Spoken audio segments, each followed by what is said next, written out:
Malone is the NBA's $2 million man. He is carrying the Philadelphia 76ers toward an NBA championship against the Los Angeles Lakers. The Lakers are down, but they're not yet out.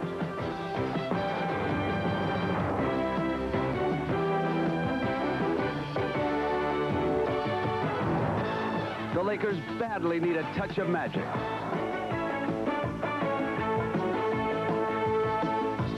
Because so far in this series, every bouncing ball has gone Philadelphia's way.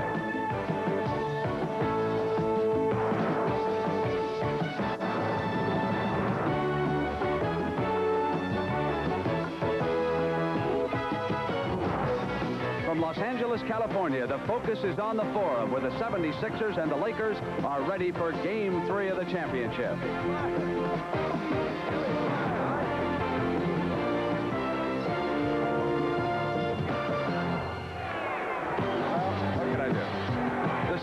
Set for Game 3 of the NBA World Championship Series as the Lakers hope that the home court advantage can get them into the win column.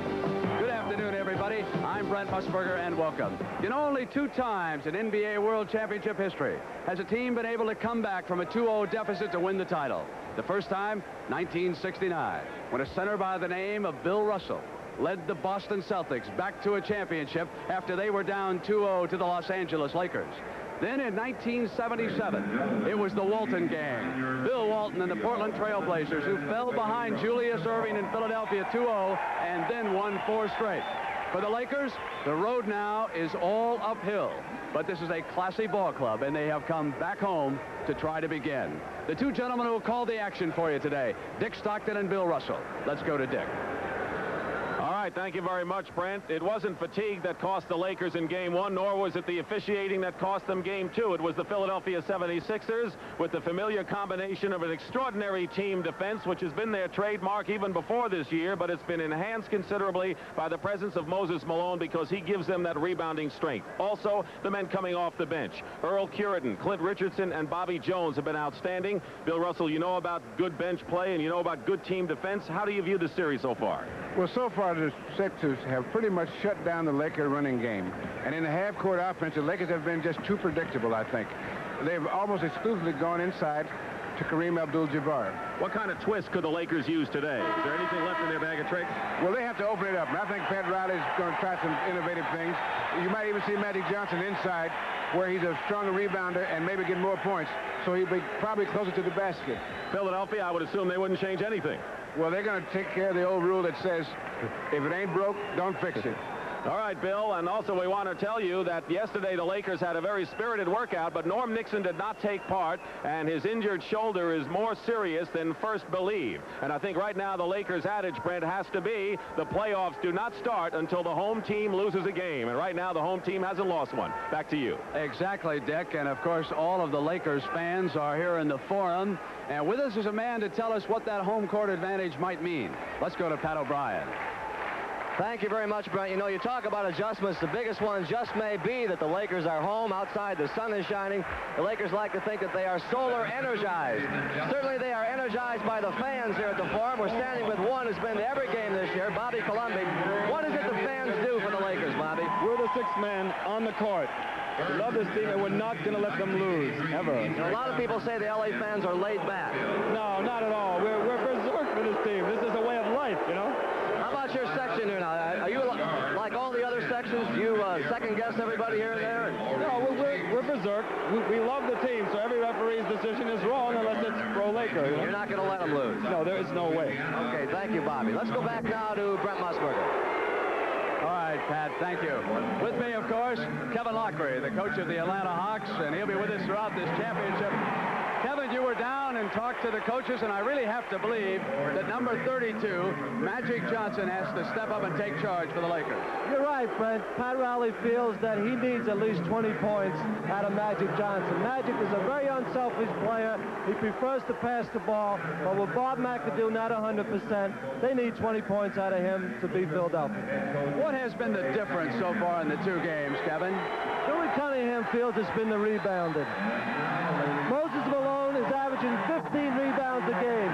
Kareem only 4 rebounds a game. Kareem great job on the board. I think you can hear behind me what the home court advantage might mean here today in L.A.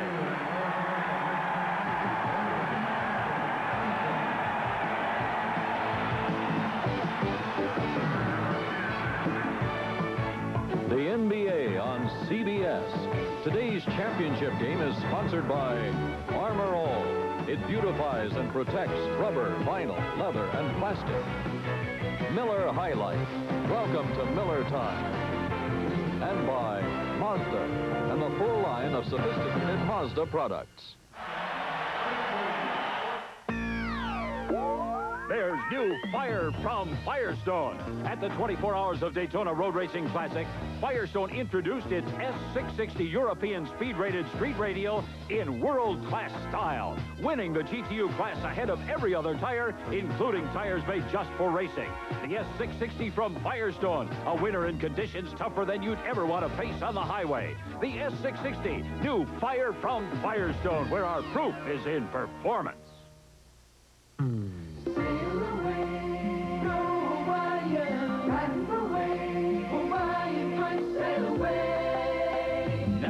Tastes like Hawaiian Punch. You only have to taste it once. Taste of the place. Ooh, far, far away. Come on and go Hawaiian. Hawaiian Punch. Sail away, Hawaiian, sail away. We're back at the Forum for the starting lineups. These are not defensive matchups, but just the lineups. Julius Erving and Jamal Wilkes at one forward position. Mark Iavaroni and Kurt Rambis, the other forwards. And, of course, the much-discussed big men, Moses Malone and Kareem Abdul-Jabbar. In the backcourt, Andrew Toney and Magic Johnson. And Maurice Cheeks and Norm Nixon. Look at the talent in that group. Jake O'Donnell and Jess Kersey. Talented group of officials, along with Hugh Evans, who's our alternate. And so the Laker crowd trying to get L.A. in the win column. L.A. is in their light uniforms, gold, and the Sixers in red. And Kareem Abdul-Jabbar at 36 years old. Moses Malone at 24. 28. He wouldn't mind that mistake. Right. Not this week anyway, Dick. Tip controlled by L.A. Let's see if Magic Johnson gets more in the offense, as Kevin pointed out. I think you'll find that Magic will let Norm Nixon handle the ball more on the offense if he's going to get inside and try to score more. They go to the 7'2" Kareem Abdul-Jabbar, who gets his own rebound. And a foul inside. It is against the Lakers. A loose ball foul. So at least we saw Kareem. I think Pat Riley told him yesterday at practice, you're just going to have to freelance in there and be a designated rebounder and shot blocker and what have you. He went after that offensive board. The foul was on Wilkes. Now, what the Lakers are doing right now is trying to keep Cheeks away from running the offense. They're trying to make Toney handle the ball as much as possible. Good defensive play by Kareem Abdul-Jabbar. They didn't come over the ball, though. Maurice Cheeks is short with that shot. Rambis had it and lost it. And he's gone after Malone a little bit. Rambis and Malone shoving each other as the Lakers take possession. And this is where the officials are going to have to really watch things closely, I think, Bill. And now Jake O'Donnell has given a warning to Kurt Rambis. And he is taking charge. Well, they want to make sure that the game doesn't get overly physical or rough, as they might say. So they're trying to talk to the guys at first rather than call the foul. Irving is all over Jamal Wilkes. Magic outside. Iavaroni knocks it away. It's Lakers ball. Kurt Rambis knocked it into Iavaroni's hand and knocked it loose. He's starting off, he's really keyed up. He has to be careful that he's not so keyed up that he runs out of steam and energy, because that can sap your energy quicker than anything else if you start the game too keyed up. 18 seconds on the shot clock. Last year, Jamal Wilkes was the leading scorer against Philadelphia in that championship series. He has really not gotten on track in this one. Cheeks, Magic on him, and Magic steals the ball. Rambis.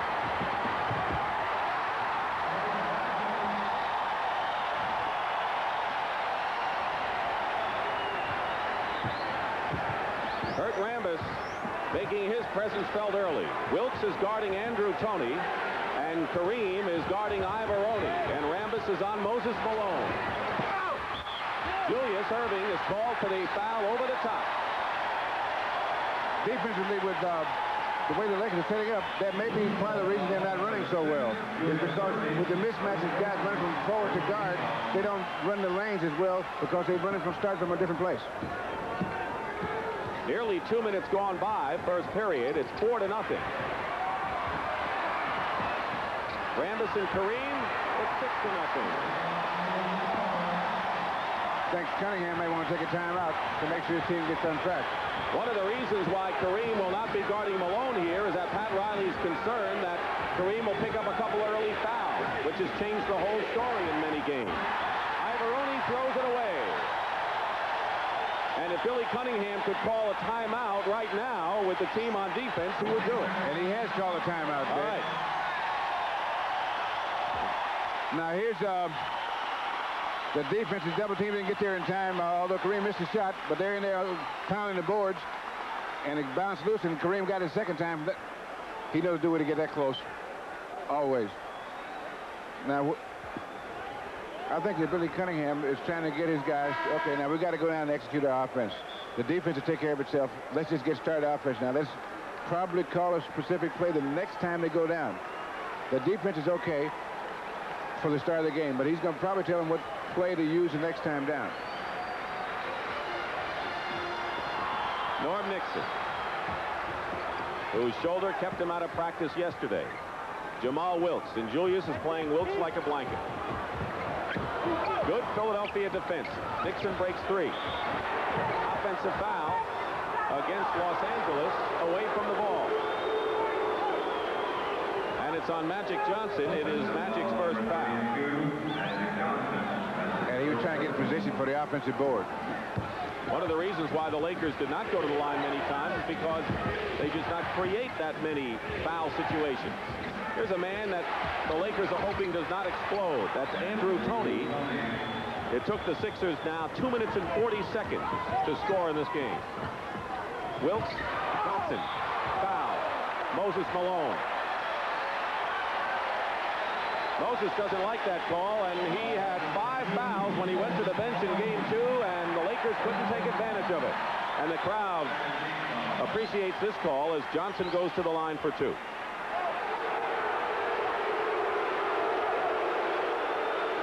A spirited start here in game number 3. Malone still cranky over that call. You make it sound like a little guy. Yesterday in practice, Magic Johnson missed 6 free throws in a row, and someone yelled, that's more than the team had a shot in game number 2. Hits these two, and an 8-2 game, the Lakers lead, 9-10 and running, remaining in the first period. Rambis picks up Andrew Toney. Leaves it for Cheeks. Malone, offensive rebound. Malone. And he finally draws the foul. You know, Bill, I'm coming to the conclusion it doesn't pay to get Moses Malone angry. Well, if you're going to give him an incentive while you're making him angry, that's not a good idea. But he works so hard anyway. I don't think he can do much more harm than he's doing already, because he's one of those hard workers. I mean, real hard workers. Foul is on Kurt Rambis. Team fouls are 2 and 2 now.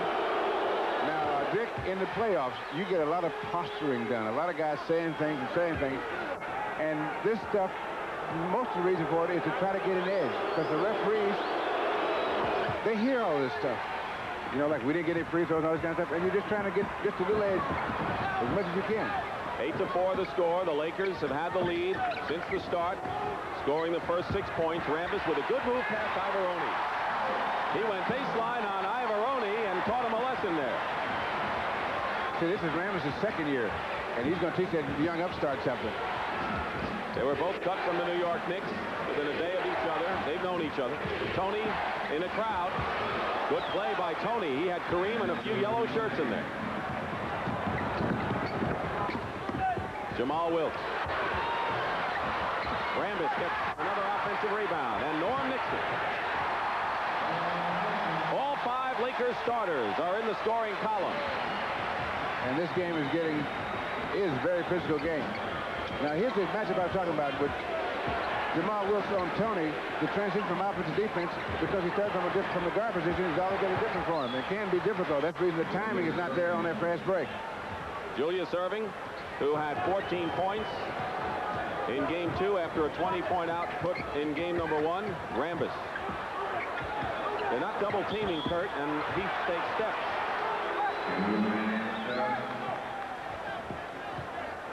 Now, this is the move that he used before, and they maybe thought that he could go baseline again. Because this time he went baseline. Iverone let him go baseline, and he scored. So that's took steps that time. 7.5 minutes remaining, first period. Knocked away by Jamal Wilkes. Behind to Magic. They call a foul on Iverone, and Magic didn't even see that ball when it went up. And he almost had himself a 3-point possibility. Foul is on Iverone, his first, and the 13th foul on the Sixers. Iverone is going out, and Clement Johnson, who had a urinary tract infection and was in the hospital, did not play in game number 2, comes into the game. So Clement Johnson back in action for Philadelphia, replacing Iverone. And we've seen so far the fact that Magic Johnson is trying to score more. He got the offensive foul on the offensive board, and he's gone to the hoop a couple of times already.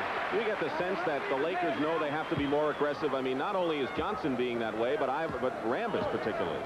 Well, what's happening, I think Rambis is mostly emotional, but because the Eastern Conference is far more physical, the Lakers are going to have to play a more physical game.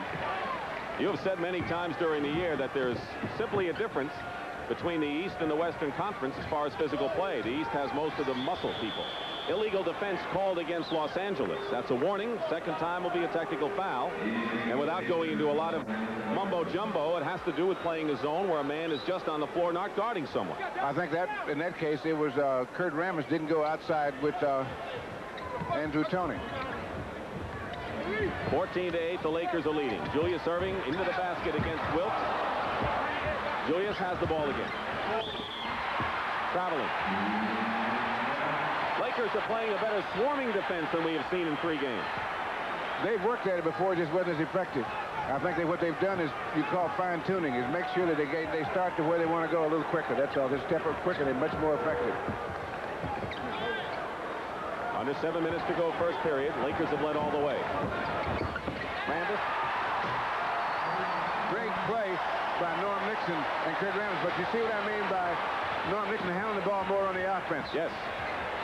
Most apparent here in the opening quarter. Kareem is guarding Clement Johnson. Rambis stays with Moses Malone, who has scored 2 points so far. Julius Erving driving in. So the man who received the honorary doctorate from Temple University on Thursday now has 4 points in the game. We're going to have a timeout by the Lakers. But watch that pass by Nixon on, what is it, a semi-pick and roll on this play? It's a pick and roll. So there's a pick right there. Now, as Nixon goes down, Rambis rolls to the basket, and he comes up with a dunk shot. And that's what they'd like to do. Get a lot of give and goes and get inside and get to the basket. 6-point lead for L.A.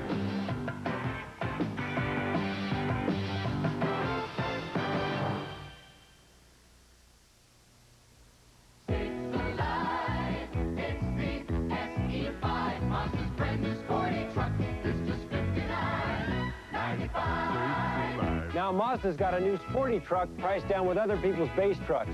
The Mazda SE5 comes with a 5-speed, radials and spoker wheels, special striping, step bumper, and dual sport mirrors. All standard and all for just $59.95. Mazda SE5.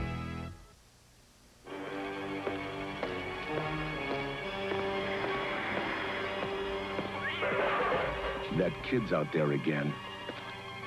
But he's not alone. He's got a dream with him. And every night after work, he chases that dream. The one that says, someday, you're going to watch him run 400 meters faster than any other man in the summer games. And in the past, it probably would have been just a dream. But we have an Olympic training center now in Colorado Springs. And he can go there and learn how to run faster than he's ever run before. So maybe he'll become as good as he believes he can be. And maybe one summer day, when you're watching the 84 games, you just might say, that kid's out there again. This American Dream is brought to you by Miller High Life, the sponsor of the U.S. Olympic Training Center. Game 4 of this World Championship Series in the NBA will be played Tuesday night here at the Forum, 9 o'clock Eastern live, the 76ers and the Lakers. Lakers, knowing full well they need to win both of these games at home, cannot afford to trail 3-1 against a team as strong as the Sixers. Now, so far in this game, the Lakers have gotten off to a good start. I think that one of the key elements has been the spirited play of Kurt Rambis. Now they're going to have to settle down to continue to execute their plans, which is to get the ball inside and to be more aggressive on the offensive boards. Rambis is 3 for 3 from the field and 2 block shots. Very active power forward. Clement Johnson is overplaying Kareem and doubled quickly by Tony. And a good pass from Magic Johnson to Kurt Rambis. There is that weak side helped by the offense there. 3 men on the baseline, and the Lakers now with an 18-10 lead. Gets to the ball game.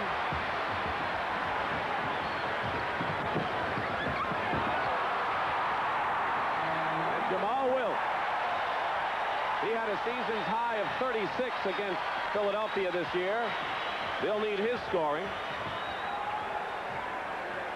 10-point lead. Rambis steals the ball. Finds Magic Johnson. Open court for Magic. Nixon pulls up. No, Kareem. Fine pass by Norm Nixon. And I think again Billy Cunningham's going to call timeout. He didn't want to let this one get out of control.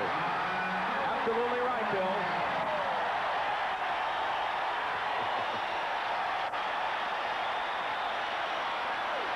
Cunningham has to make sure that they don't let the game get too far and have to start playing catch-up ball. That solar energy Pat O'Brien was talking about.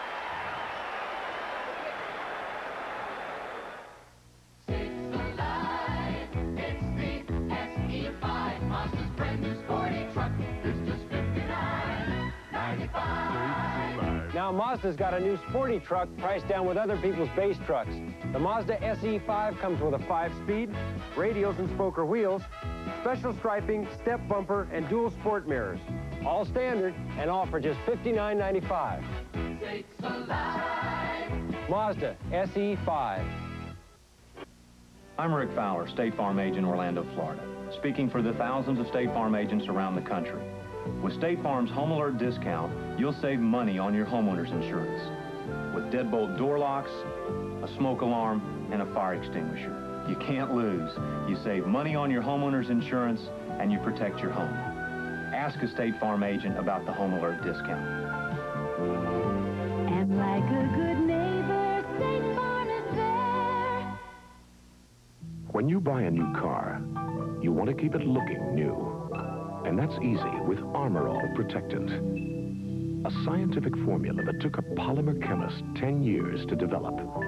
It helps keep rubber, vinyl, leather, and plastic looking new. So even though you can't keep your car from getting old, you can keep it from looking old. Armor All. It's science, but it works like magic. The Lakers have moved out smartly to a 22-10 lead with 5:21 remaining. Here's a sequence at both ends of the court, Bill. Yeah, here's a good defensive play by Kurt Rambis where he knocks the ball loose and then gets the outlet pass to Magic Johnson. That's a good place to get it because you're always in pretty good shape when he's got the ball. He goes down and they pass to Kareem, who will drop it over right over the top. Well, a team that's been passing crisply has been leading in the game throughout all of these games. When the Lakers are passing the ball well, they're leading. That's what they're doing right now. Double team on Malone. Steal. And Nixon going in against Andrew Toney. And there was a fast break effort that resulted in nothing. And now a 2-on-1 for Philadelphia. Behind to Andrew. So that breaks a string of 6 in a row by the Lakers, who are hitting 60% of their shots and had 4 of their last 5 before they missed on the fast break. Kareem over Clement Johnson.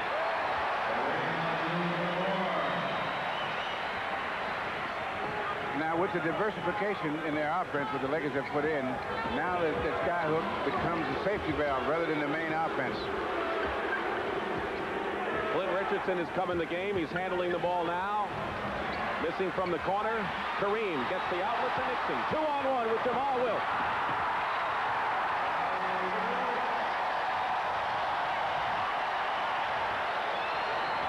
This is what the Lakers call showtime. And they're putting on a show. 26-12 with nearly 4 minutes remaining in the first period. Julius Erving misses. And another rebound by Kareem, his fifth. Norm Nixon to Wilkes. Again, but he missed that shot.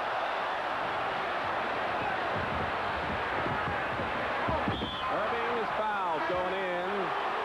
Despite the Lakers' flurry, they have not converted on the fast break that they had 2 of the last 3 times down the court. Because that is the key essence to the Philadelphia team. They are an outstanding defensive team, and they are never, or very rarely, are they easy baskets. Bobby Jones and Bob McAdoo are into the game as Rambis gets a hand going out.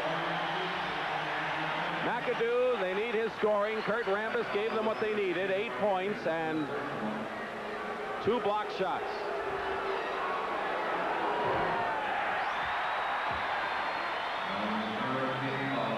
The fast break story. Philadelphia had owned the edge in the first 2 games, but so far Philadelphia has not had a fast break basket against the Lakers. Well, the Lakers have been executing their offense so well, and what has happened is the Sixers get their fast breaks off of defense when they make you make turnovers or off the defensive board. And the Lakers have, the way they've executed their offense has pretty much eliminated as part of the setup for today's game. But still only the first quarter. 26-13. Clint Richardson has done a good job on Magic Johnson. Kareem. And Julius Erving gets it out quickly to Cheeks. Michael Cooper is back on defense. Now they've scored on the fast break. That's their first points off the fast break. And here's a turnover. And when they get the ball at that point, they usually come up again. Lakers get back, however. Clint Richardson, one of the bench heroes. Bobby Jones, 2 of the men off the bench in the game now, along with Clement Johnson. Bobby Jones, offensive rebound. 3:06 remaining in the first period. Lakers by 11. Their biggest lead, 14. 10 seconds on the shot clock for Philadelphia. And there's Bobby Jones. He has done everything coming off the bench, scoring, block shots, passing, rebounding, and now Philadelphia has run off a string of 5 in a row. And when they're playing good defense, they shoot so much better. It's remarkable how much better they shoot when they're playing good defense. Abdul-Jabbar taking advantage of Clement Johnson's defense.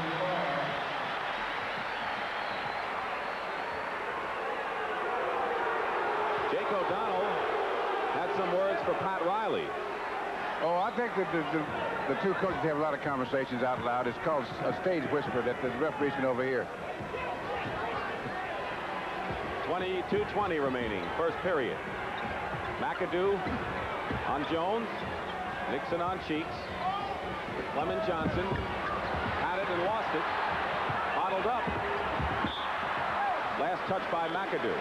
But good LA defense there. They have 5 seconds to attempt a shot. Jess Kersey, the official. Which is plenty of time. Clement Johnson gets the offensive rebound. Picked up and missed.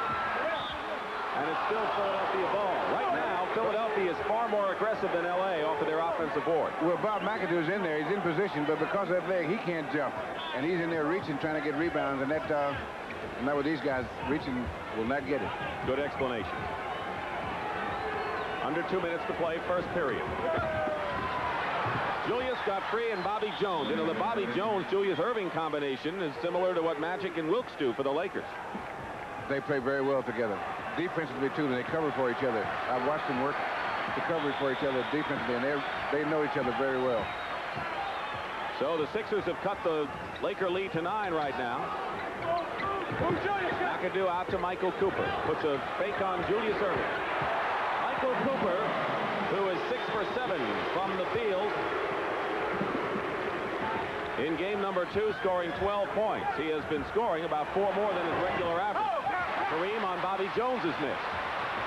And the Lakers can go up by 13, but they turn it over. And here's Clint Richardson, one of the fastest players in the league, according to Pat Riley. Well, the Sixers are getting back on defense on all those fast breaks. They've gotten guys back there in most of the situations. And so the Lakers haven't been able to capitalize a few times because of good defense. Quick passing results in a basket. Julius made a good pass to Clement Johnson, who had good range. Down to 9 points with 45 seconds to go in the period. Kareem Abdul-Jabbar is 4 for 8 shooting in this game. Now 5 for 9. And Kareem has 10 points. And so far, it's been that the Lakers have not gone to Kareem exclusively as the focal point of offense, but as a safety valve. If they can keep that up rather than going to him all the time, they're a better team and running their half-court offense. 9 seconds on the shot clock for Maurice Cheeks and the Sixers. Double screen for Clint Richardson. Out to Cooper. 13 seconds. McAdoo. Magic keeps it alive, and McAdoo has 6 seconds to go. Steal by Julius Erving. A race against the clock. No good. But the Lakers have had a good period. Kareem Abdul-Jabbar has 7 rebounds in the game. That's almost as many as he had in the first 2. Mr. McEnroe, that's a very close shave. You must be joking. That ball was in. No, Mr. McEnroe, you're shaved. It's very close. Of course. I shave with Bic. You earn millions and shave with a 20-cent Bic? Look, why pay more for fancy handles and tricky tops when I get lots of close shaves with Bic? Advantage McEnroe. He's right. I don't have to shave with a 20-cent Bic. But I do. Motor Trend magazine has just announced its Import Car of the Year, and the winner of this prestigious award is the Mazda 626. A series of high-performance road cars Motor Trend says could be the grand slam home run of 2-liter sedans. In fact, they say the 626 may be the car that sets new standards for the class worldwide. Mazda 626 may just also be the import value of the year. Experience 626. Good pass to Whitney, a 16-footer. Magic comes away limping badly. He's hurt now. I thought it was all over. But with training and help, I got the chance to come back. Some people need training and help just to play the game. I volunteered to coach Special Olympics and give them the kind of help they need. Come here. But Special Olympics needs more coaches. Beautiful. They can't do it with just magic. It takes you, too.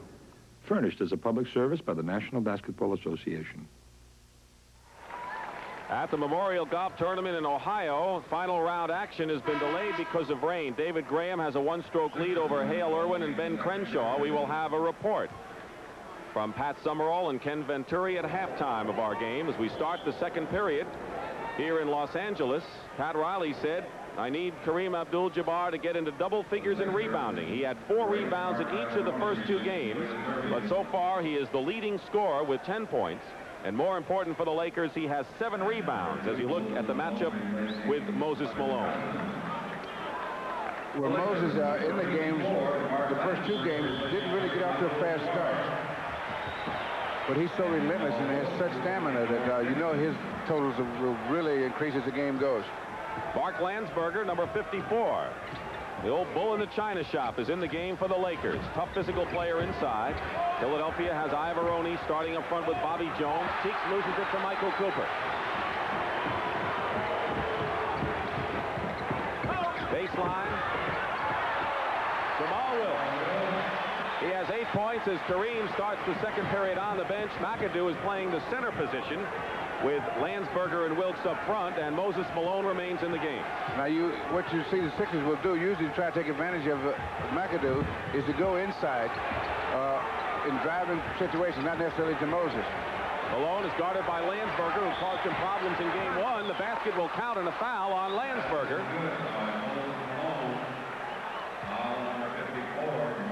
Mark Landsberger, who had 10 rebounds to lead the Lakers in game 1.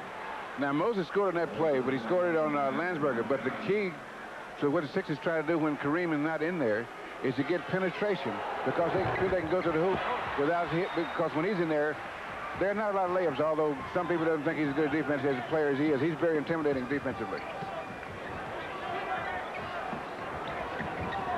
Lakers by 11. They had a 14-point lead in the first period. Magic Johnson. Malone clears it. Jones quickly to Ivoroni. 6 rebounds for Moses Malone. Richardson looking for Moses. Good cut by Cheeks and a good pass by Malone. At Houston, he didn't show all of the tools that he has. It was a slow-down, half-court power game, and a lot of people have been surprised at Moses Malone's style. He's got a complete game. Michael Cooper shooting from outside. He has really been a deadeye in the series so far. And the Lakers again by 11. Minute and a half gone by, second period. Dick Stockton and Bill Russell here at the Forum, and Landsberger commits a foul and has a word for O'Donnell. 2 in a row on Mark. Well, the players are a little loquacious so far, but they found out the referees don't understand the language they're using. They stop talking to them. And they're talking a lot too, I know. Cheeks looking for Malone. He's trying to take advantage of Landsberger. Loose ball foul against Philadelphia. Mark Ivoroni on Bob McAdoo. Now that McAdoo has warmed up a little bit, he can take a chance on jumping. Although he didn't when he first went out there, because that pool, when it's cold, you can't really do that. L.A. big edge in field goal percentage. 2 minutes gone by, second period. Lakers have had the lead from the start. Warming up is Bob McAdoo, and warming up that shooting eye. So it's up to 13 again. Los Angeles in front. They look for Malone. He's 1 for 5, but is overthrown by Richardson. Turns it over to L.A. And the one thing that's really different about these two teams is that the Lakers defense lives up their offense, but the Sixers offense lives up their defense. Billy Cunningham reached 300 wins before anyone else in the game of pro basketball. In these modern times, the person who goes to work may not have far to go. But at the Hat of the Month Club, the boss better keep moving. To keep the books, organize the files, write the letters, check out the inventory, find time to create, and still keep on top of things. Yet even a thriving business can reach a point of diminishing returns. A good time to learn about the IBM personal computer. With this tool for modern times, a person can quickly master such jobs as accounting or word processing. Even use the IBM personal computer to forecast growth. All helping the business person at home to wear many hats, while selling even more. And that can be a feather in anyone's cap. The IBM personal computer. Try one on at a store near you.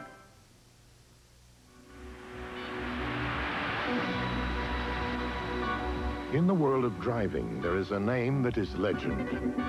The name is Dunlop, and the legend lives on the wheels of the world's finest automobiles.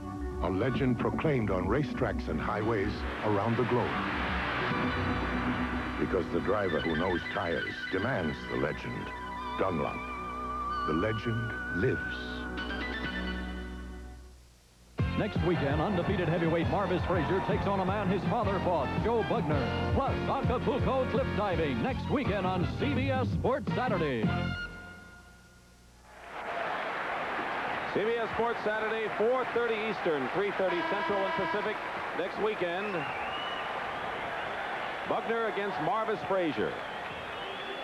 9:42 remaining in the second period. Dick Stockton and Bill Russell live from the Forum in Inglewood. The Lakers have led all the way. They're up by 13 points.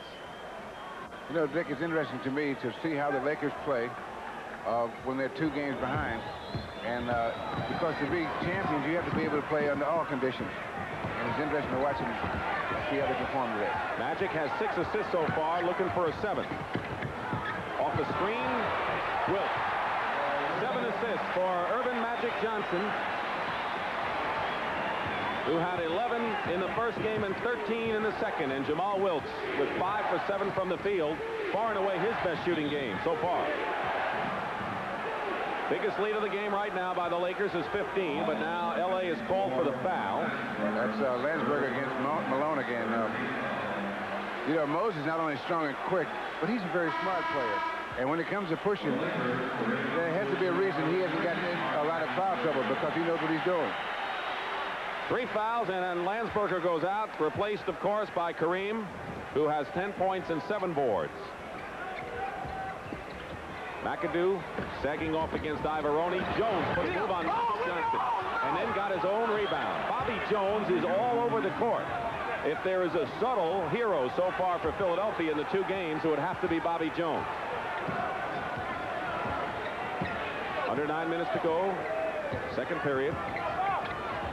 Coming off the screen, McAdoo this time. Cheeks on the run.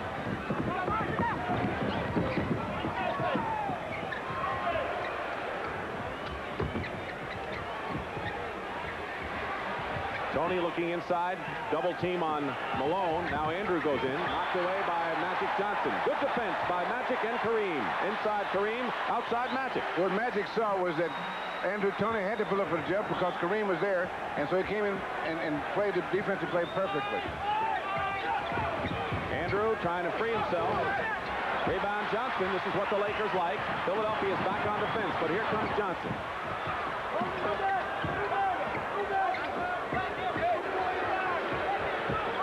Wait for the captain. Wait for the captain. When they don't want to, they don't have the break. They like to wait and get Kareem as part of the offense. He's fouled, and that's what the Lakers want. Magic Johnson on defense, right here. Now here's the play. Tony's gone, and he has to pull up, and there's Magic catches it just as he starts up. Because there's Kareem. He knew he had to pull up. Kurt Rambis returns to the game, and McAdoo goes out. McAdoo scored 2 points.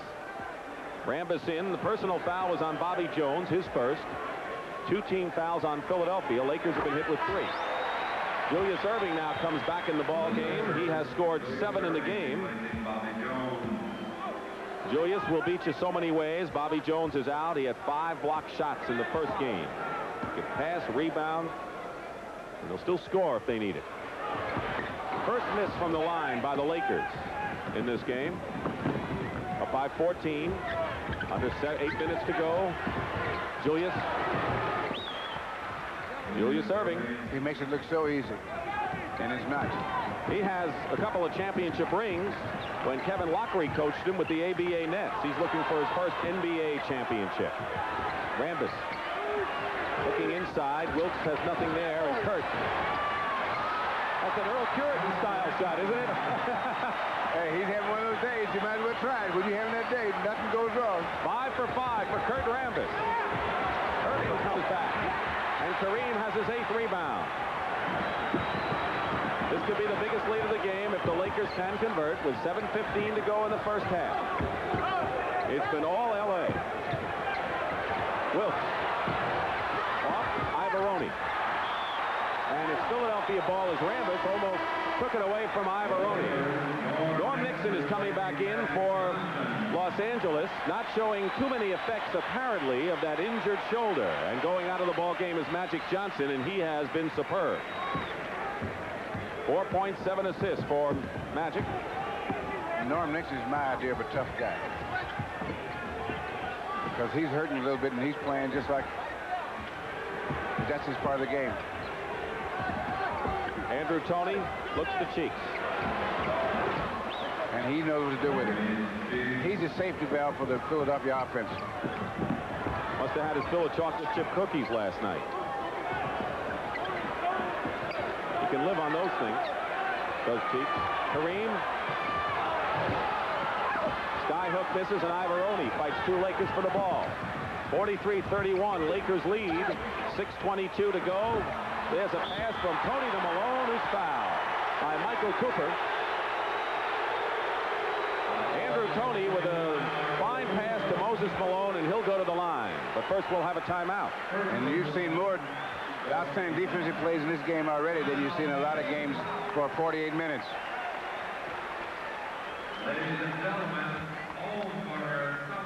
Now here's that last shot by Kurt Rambis. Well, I got to do something with it. I don't know what it is. Oh, that's what I'll do with it. I didn't see them work on that in practice yesterday.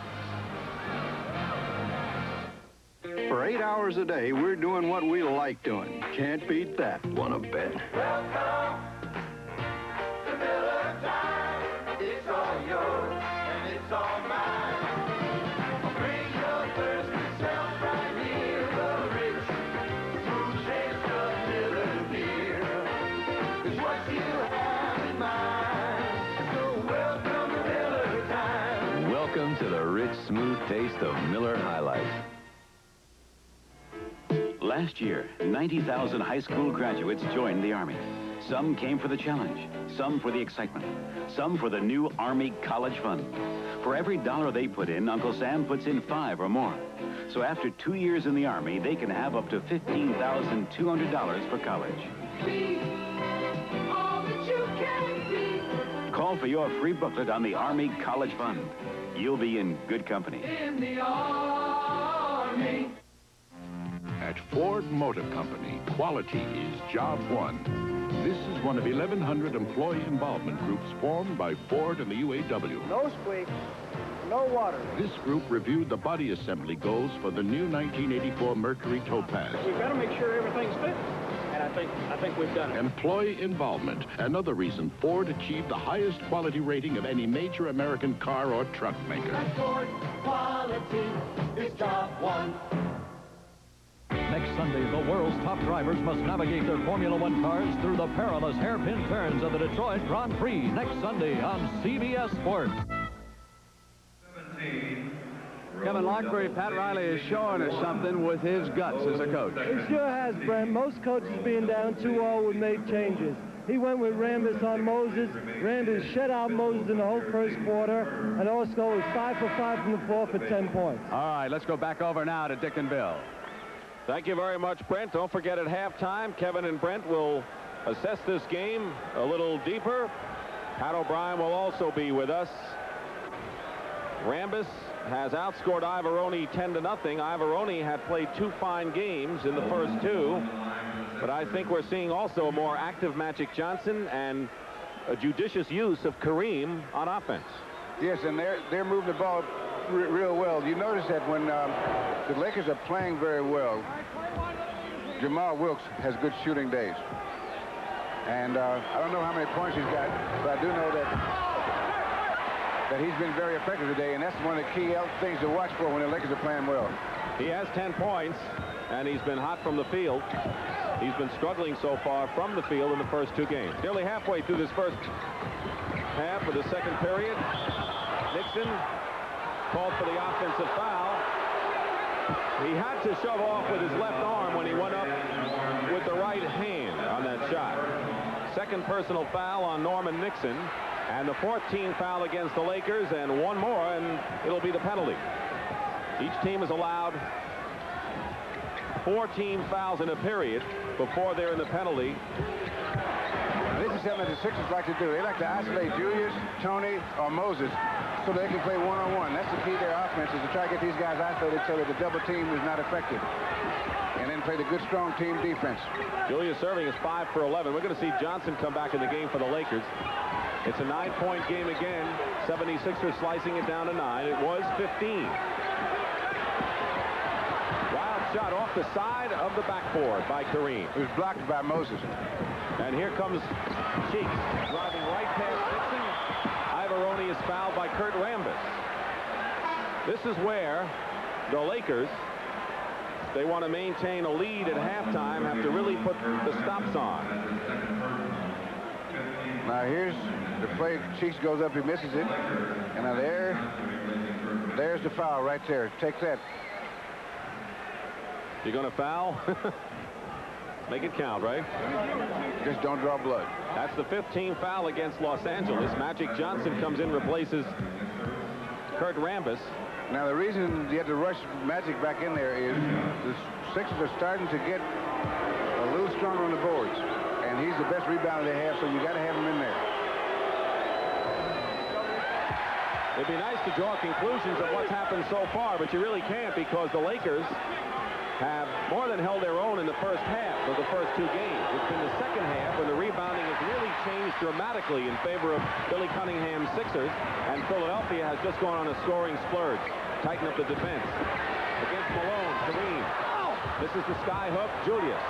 Look at that move. Lost his footing, came up with the ball. Nearly 5 minutes to go in the first half. Malone goes up and is fouled. How do you not foul Moses Malone when he gets the ball down deep like that? Well, what happened was he had magic on him. He says, no 6'8" guy can guard me. And so they gave him a nice, beautiful pass, and the help from the weak side got there a little too late. So then he's up in the air, and he moved that ball around pretty well to draw the foul. It's on Michael Cooper, his second. Bobby Jones back in. Ivaroni went out.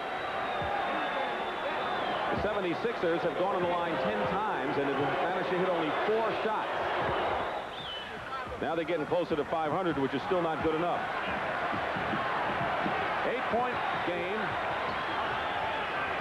Now the game is being decided now. The Lakers got off to a good start, and as I said earlier, there's a lot of emotional. Now they got to come down and execute. And they haven't been able to do it so far in a lot of situations where you expect them to. Turnover, Bobby Jones in the baseline, and now Philadelphia making their big spurt now, 43-37. It's a 6-point game, and this is the closest Philadelphia has come to the Lakers. Pat Riley says, don't stop now. We have 4 minutes and 31 seconds remaining in the first half. The Lakers called the 22nd timeout. Now here's the good Philadelphia defense. Norm Nixon goes inside, passes. They're forced to pass. Now the Sixers come up with the ball. They run it up, and as I said, they feed off their defense. It's a good pass. Bobby Jones takes a little jump on the baseline, and that's history. This is the closest the Sixers have been since 12-8 early in the first period. And I have to think the way the first two games have gone, Bill, no matter what the Lakers do in this game, they always will have to be wary of that big defensive clampdown that the Sixers always seem to have in the second half, and particularly in the fourth period. Well, what you do, the coach Riley may do when he sees this thing developing, because you can sense it, is maybe call an excessive amount of timeouts just to change the momentum. Jamal Wilkes with a hoop. He has 12 points. Hopefully it could be a rally breaker from the Laker point of view, but Philadelphia playing strong and coming back in this game. Julius Erving, and Tony gets the offensive rebound. Malone. That's the difference right there. Now that Malone got the third offensive rebound. Bobby Jones, and the Sixers will try to cut it to 4.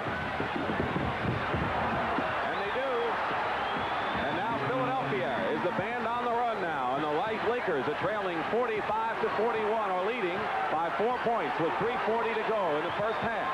So a 15-point has been shaved to 4 now. Magic hits outside. Now this is what the Lakers are going to have to do. They're going to have to keep fighting the Sixers off.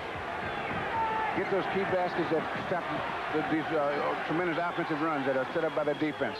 They're going to have to keep fighting them off to the end of this game if they're lucky enough to be, fortunate enough to be in front. We have a timeout called by Philadelphia, but Billy Cunningham has to like their position. They're trailing by 6 points with 3:21 to go in the half. They know the second half has been their half. Burger King presents Return of the Jedi glasses. 4 new glasses from the Star Wars saga. Thrill to the adventures of Luke Skywalker, the Ewoks, Han Solo, and Jabba the Hutt. Buy a medium or large Coke, and a different glass is yours each week for a special price. Collect all 4. Return of the Jedi glasses, now appearing only at Burger King. Converse All-Stars. They started out on the basketball court, but now they're everywhere. They're everywhere.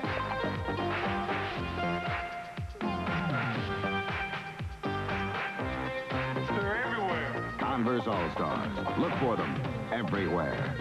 Official athletic shoe of the 1984 Olympic Games. Sears Best is on sale.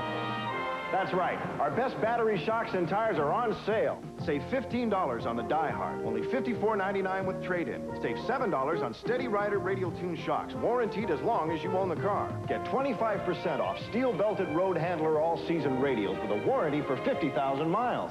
At Sears Tire and Auto Centers, we install confidence. Day and night. Sears. Coming up at the half now, Kevin Lockery will be here to analyze exactly how the Philadelphia 76ers were able to climb back in this so quickly. Also, we'll talk about the problems with the Boston Celtics, the resignation of Coach Bill Fitch, and we will have our Miller High Life Player and Coach of the Year, and Pat O'Brien has some oddities. Pat? Thank you very much, Brent. For example, we're going to take a different look at the NBA. How many national anthems do you think you've listened to? Moses Malone thinks 3,000 or 4,000. Some stats you may not have heard of at the half. And a couple of guys who've heard the anthem a few times, Dick and Russ. Well, we like to hear you sing it, Pat. That would be something new. Then we really get some protests from the viewers, Dick. You know, a key man for the Lakers has been Magic Johnson, not only what he's done on the court, but his absence. He went out of the game with L.A. ahead by 14, 43-29. While he was out, Philadelphia cut it 8.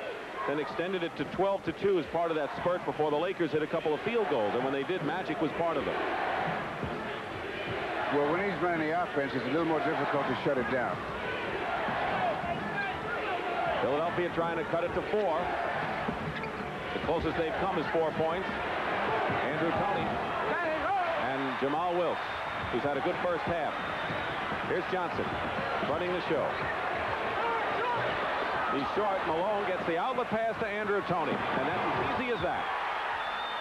That shot to the offense, it wasn't in the flow, so there was no chance of an offensive rebound, and that's when you guys really get a fast break going. 47-43, Julius Erving on a steal. Double dribble or discontinuous. And whether he dribbles with both hands, you can't do that. Whatever you call it. Pat Riley, along with Billy Cunningham, former broadcasters who entered the head coaching legions, and of course neither of them I would think will make a whole career out of coaching in pro basketball. They have other things in mind. McAdoo you saw come back in the ball game. Going out is Cooper, and on a steal on the inbounds. That's one thing the Lakers have had problems with in the series in their own half, the inbound pass. Andrew Toney is fouled by Magic Johnson. The Lakers have been in the penalty for quite a while, so Andrew will go to the line and shoot 2. Now, the Lakers have not been able to get good shots the last few in this run that the Sixers have made because their defense has been, they've been able to get back on the fast breaks. And early in the game, there were some opportunities the Lakers missed that would have given them a bigger lead. Clement Johnson and Mark Ivaroni. Yesterday at practice, the Lakers spent considerable time working on the kind of play that just failed for them. The inbound in their half of the court. And he saw the interception. Toney misses both shots, but Cheeks gets the rebound. And here's Jamal Wilkes. Bobby Jones gets back. Malone knocked it away from Wilkes. Out of bounds. And that's, again, you see the Sixers get back on defense. Now, it was this guy that got back. Jamal was out ahead of everybody, and 2 guys passed him or caught up with him to stop the play. Clint Richardson replaces Andrew Toney. Johnson double teamed by Irving and Clint Richardson. Bobby Jones is like a gnat in there. Kareem. Offensive rebound, McAdoo. No foul, block shot. And a Laker foul by Bob McAdoo. So things seem to be crumbling a little bit for the Lakers right now, though they have the lead. They were up by 15 points, but now it seems that Philadelphia is beating them to the ball and playing better defense. Now here's the play. There's Jamal Wilkes. He's out front. There comes Bobby Jones from the weak side. Moses knocks it loose, and Jamal still comes up with it. But the Sixers just hustle back on defense. The Lakers have committed 12 fouls to 5 for Philadelphia, so the same story is developing. Going to the line, Philadelphia has been in the line 15 times, the Lakers 6. Now the Lakers, this is a very hard part of the game for the Lakers because they got such a good start that they're emotionally drained a little bit, and to maintain the competitive edge is very difficult because they were up so high that when you drop off of it, it's always a plunge. The man from Petersburg, Moses Malone, Petersburg, Virginia, his hometown, where he went from high school to the professional ranks. A couple of years in the American Basketball Association. He was part of the Houston team that beat the Lakers in the mini-series a couple of years ago when he dominated Kareem. And this year, Philadelphia won the 2 regular season games, although Kareem was absent with migraine headache for one of them. And so far, the Sixers have not lost to the Lakers this season. Here's Nixon. He and Maurice Cheeks both have that problem with the migraine headache, Kareem and Maurice Cheeks. Cheeks had committed the foul, and Nixon will settle for 1 for 2. 48-45 Los Angeles, and we have 2 minutes to go in the first half. Sixers try to make it 3-0 in game. With a screen from Bobby Jones, Clint Richardson misses, but Malone tips it in over Abdul-Jabbar. And it's a 1-point game. The 76ers have not had the lead in this ball game. Malone has 9 rebounds and 10 points. So he's coming on strong in this period. McAdoo. McAdoo's second basket of the game.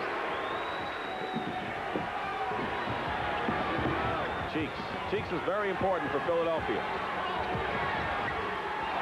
Blocked from behind by Magic Johnson, and the pass out of bounds. And that's, again, the Lakers have not capitalized in that they've thrown the ball away on fast break opportunities.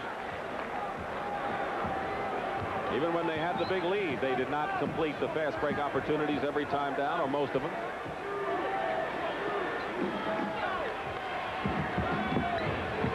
Overplaying is McAdoo. Gets the loose ball, and he turned it over. He does not have much mobility out there, so you don't expect McAdoo to get the ball and go to the hoop with the speed on the court right now. Michael Cooper comes in for McAdoo. Bill? And he might have pulled that a little bit that time in trying to take off. Don't forget, at halftime, Brent Musburger and Kevin Lockery, the Boston story with Bill Fitch resigning, and something unusual from Pat O'Brien. Philadelphia taking their, or moving to within point, 50-49, not yet taking the lead. 42 seconds remaining in the first half. Now the Lakers, the Sixers have stopped the Lakers running game. They have got to execute their half-court offense. And that's a foul on Alvarone. But they have got to execute their inside game, but they have to be careful that they keep going to Kareem exclusively. The Philadelphia 76ers defense is set up to counter that particular thing. Rambis comes into the game, replacing Johnson. Alvarone has 3 personal fouls, 14 fouls on Philadelphia. They've avoided getting into the penalty. 16 on the shot clock. 50-49, the Lakers lead, and this crowd, which had been roaring earlier, is quieted down.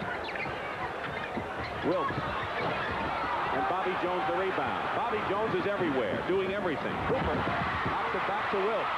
Long pass down to Kareem against Malone. And he's fouled by Moses. And Moses wants the offensive foul, but I don't think he's going to get it. Second foul on Malone. Now here's a replay. Here's Bobby Jones making a pass. And there's Jamal Wilkes sitting and giving a long pass to Kareem. Got a one-on-one. It's you and me. And there's the play that Moses said he wanted. 2 seconds remaining in the first half. Kareem has 12. Wilkes has 12. Tony 10 and Malone 10, with Irving with 11 points leading Philadelphia. Free throw by Kareem, pressure by Rambis with 2 seconds. 52-49, and that'll do it. But the Lakers are a little sobered right now. Pat Riley's team had a 15-point lead. It was cut to 1. Now it is 3. But more important, perhaps, for L.A.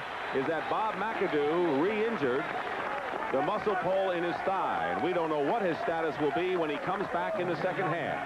Pat Riley, as you see, is not happy with what it winds up with in this first half. Keep in mind, the second half has been spelled Philadelphia in the series. We'll be back with Brent Musburger here at the Forum in Inglewood in a moment.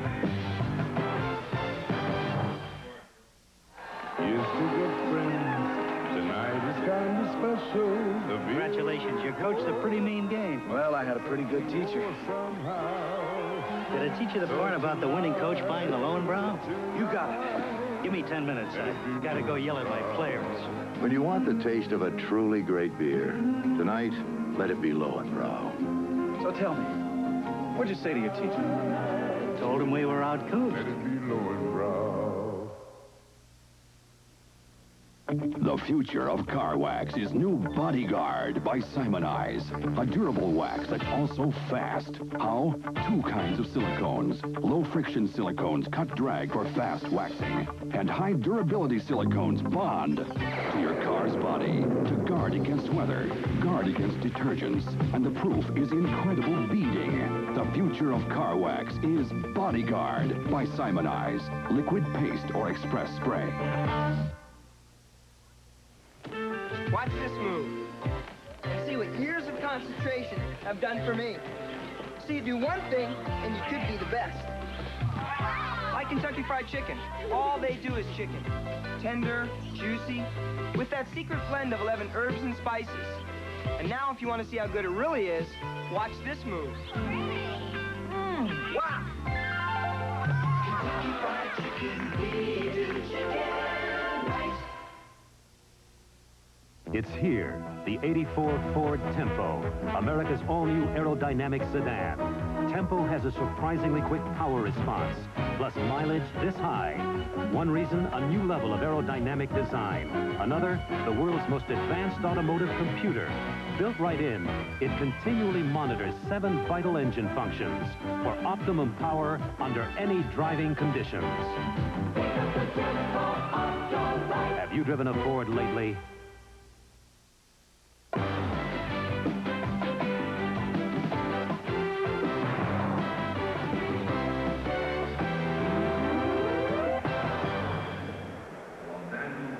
At the half of Game 3 of this NBA World Championship, and the Philadelphia 76ers have to feel very good. They were trailing by 15 points.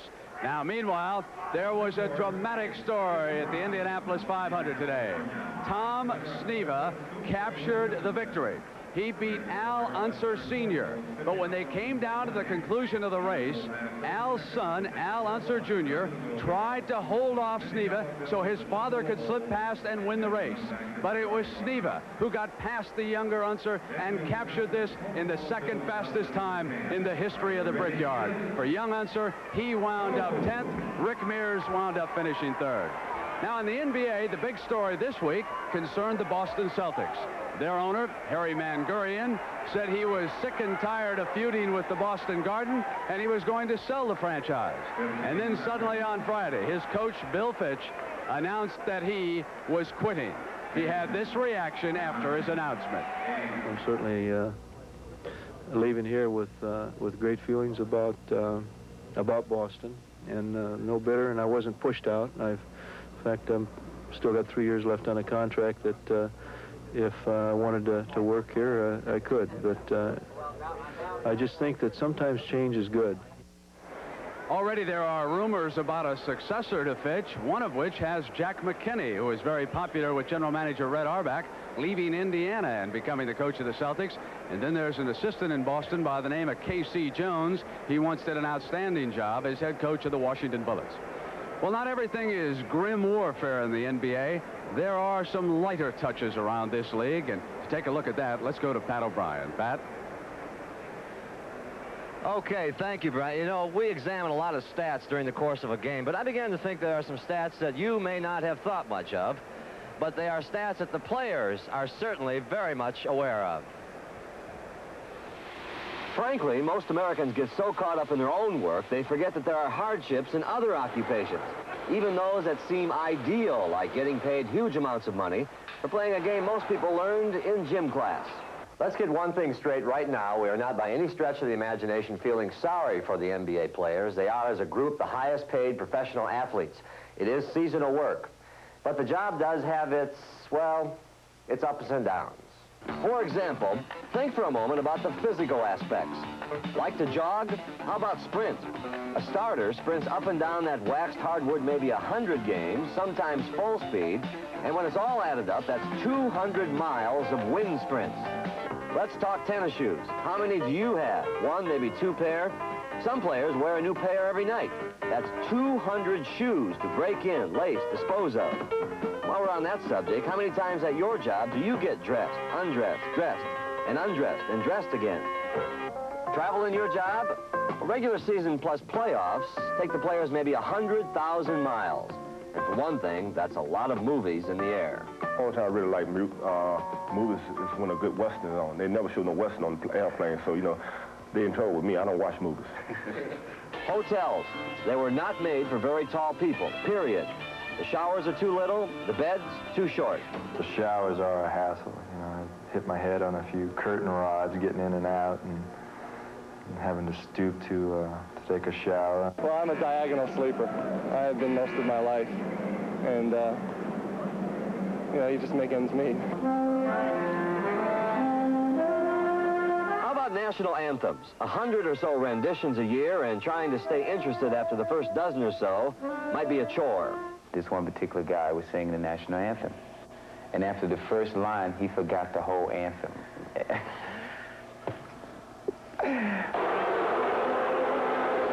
Little things, getting booed half the season at away games, getting beat up on a regular basis, autographing everything from matchbooks to flesh.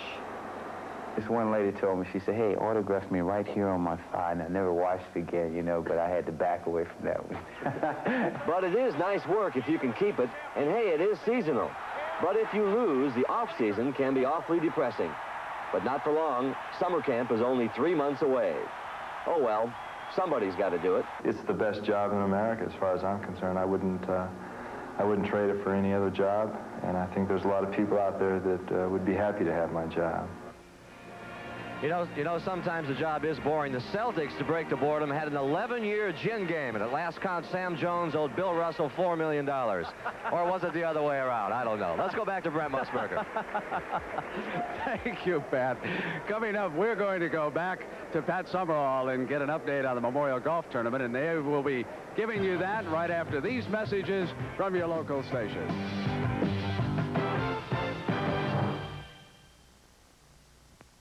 Wednesday, Robert Preston and Lynn Redgrave head an all-star cast in a brilliant mystery of revenge, murder, and more than a few surprises.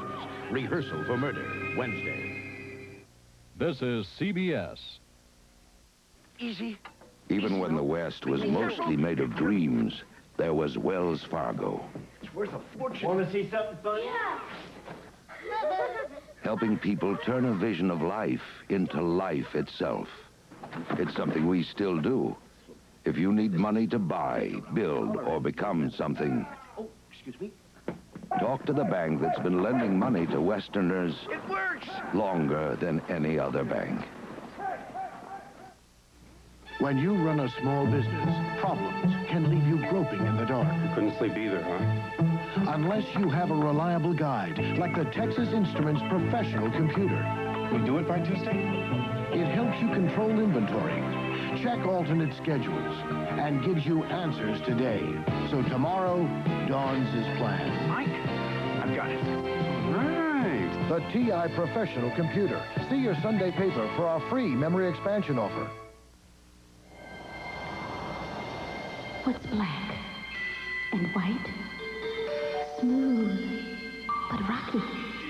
Unpredictable, colorful, mysterious, but playful, and very, very big. The big island of Hawaii. There's no place like it on Earth. And there's no airline that can take you there like United. Let the friendly skies bring the big island alive. Kirk Douglas stars tonight, 11:45.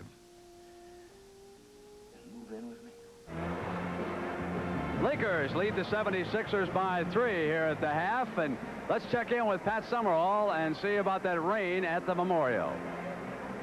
All right, Brent, thank you very much. Play had been suspended twice due to thunderstorms earlier today. The siren has just gone off, indicating it's time to resume play, and the day looks like it was another day, built some other place, because the bright sunshine is out, the thunderstorms are gone, and it looks like they'll be able to complete the final round today. Here's the way the situation stands right now. David Graham has a one-shot lead over Hale Irwin and Ben Crenshaw. Again, play has been delayed twice today due to severe thunderstorms, and it seems like wherever we go, the rain follows us. Just to run down the rest of the scoreboard, David Graham at -7, Hale Irwin at -6, Ben Crenshaw also at -6. Jim Thorpe, surprisingly, has had a good round today, a very solid round, and is -4.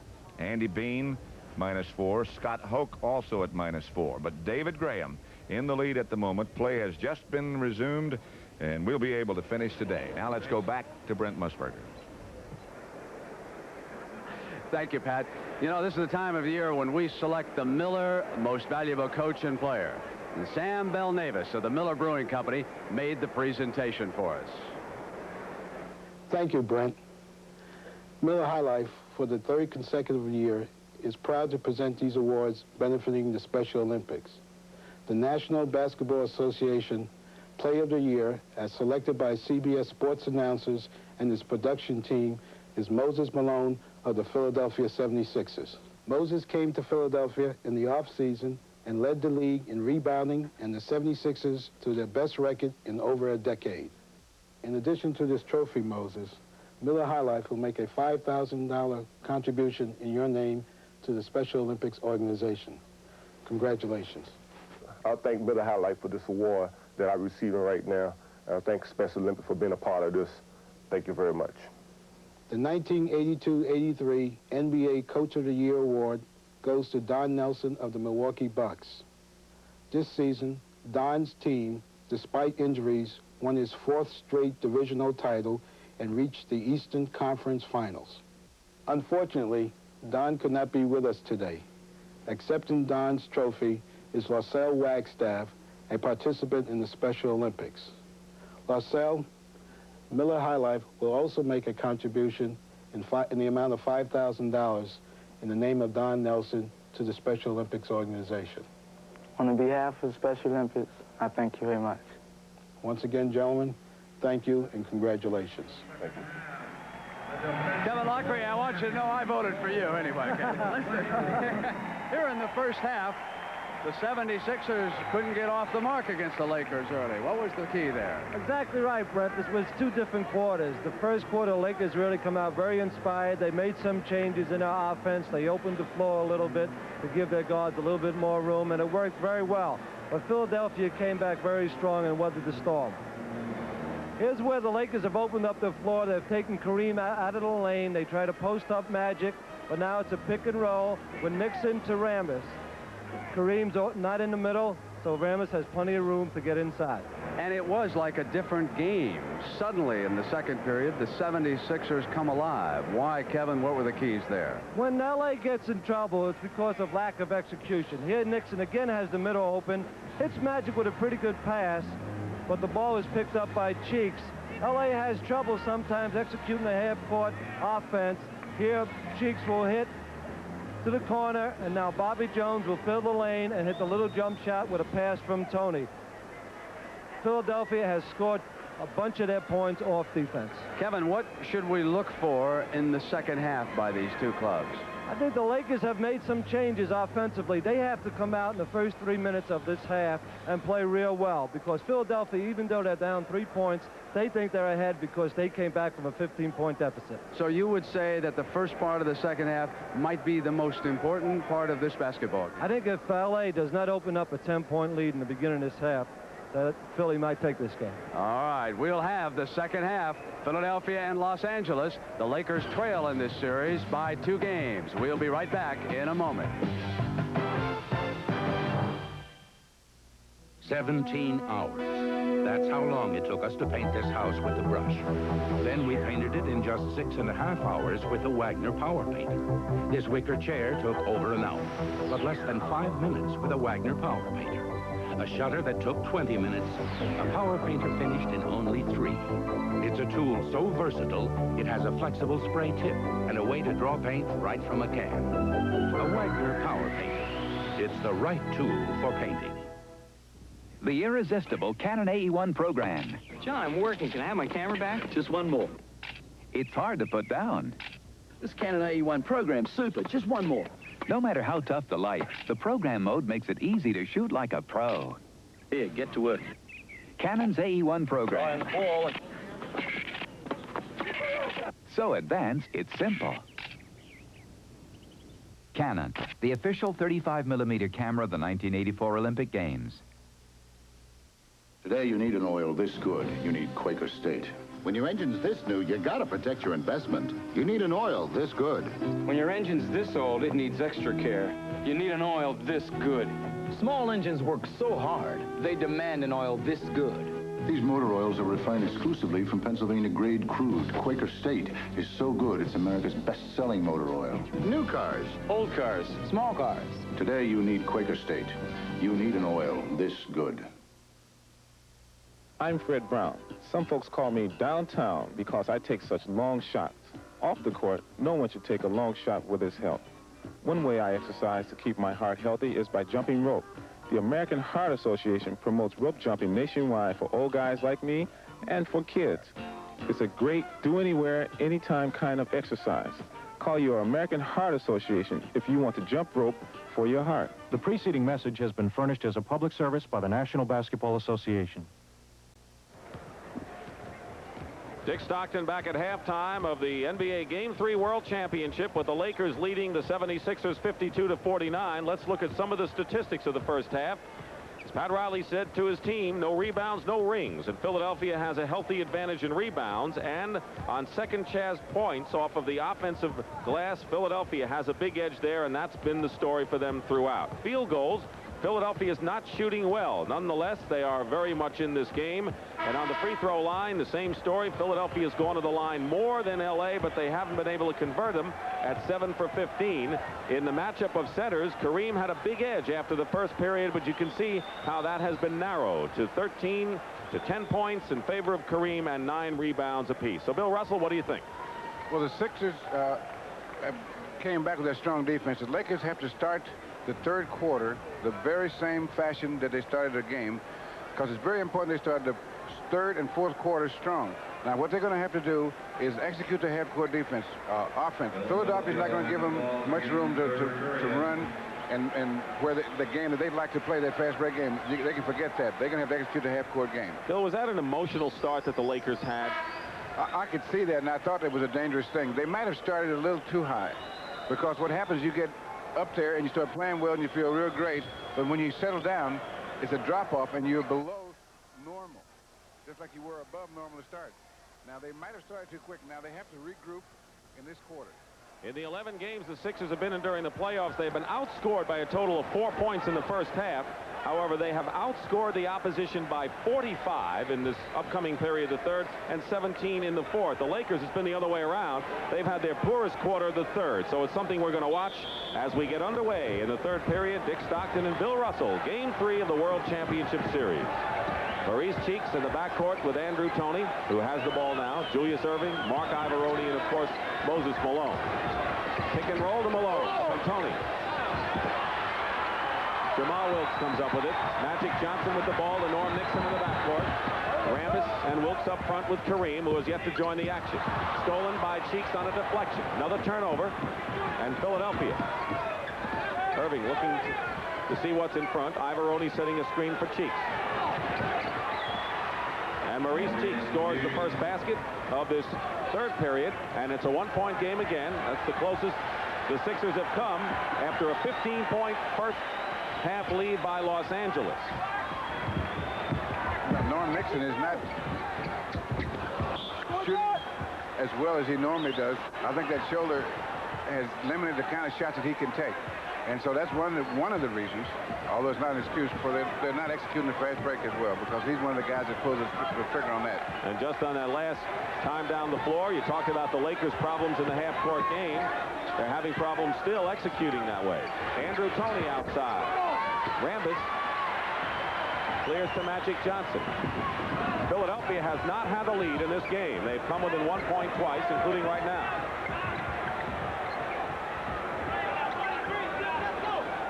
Dixon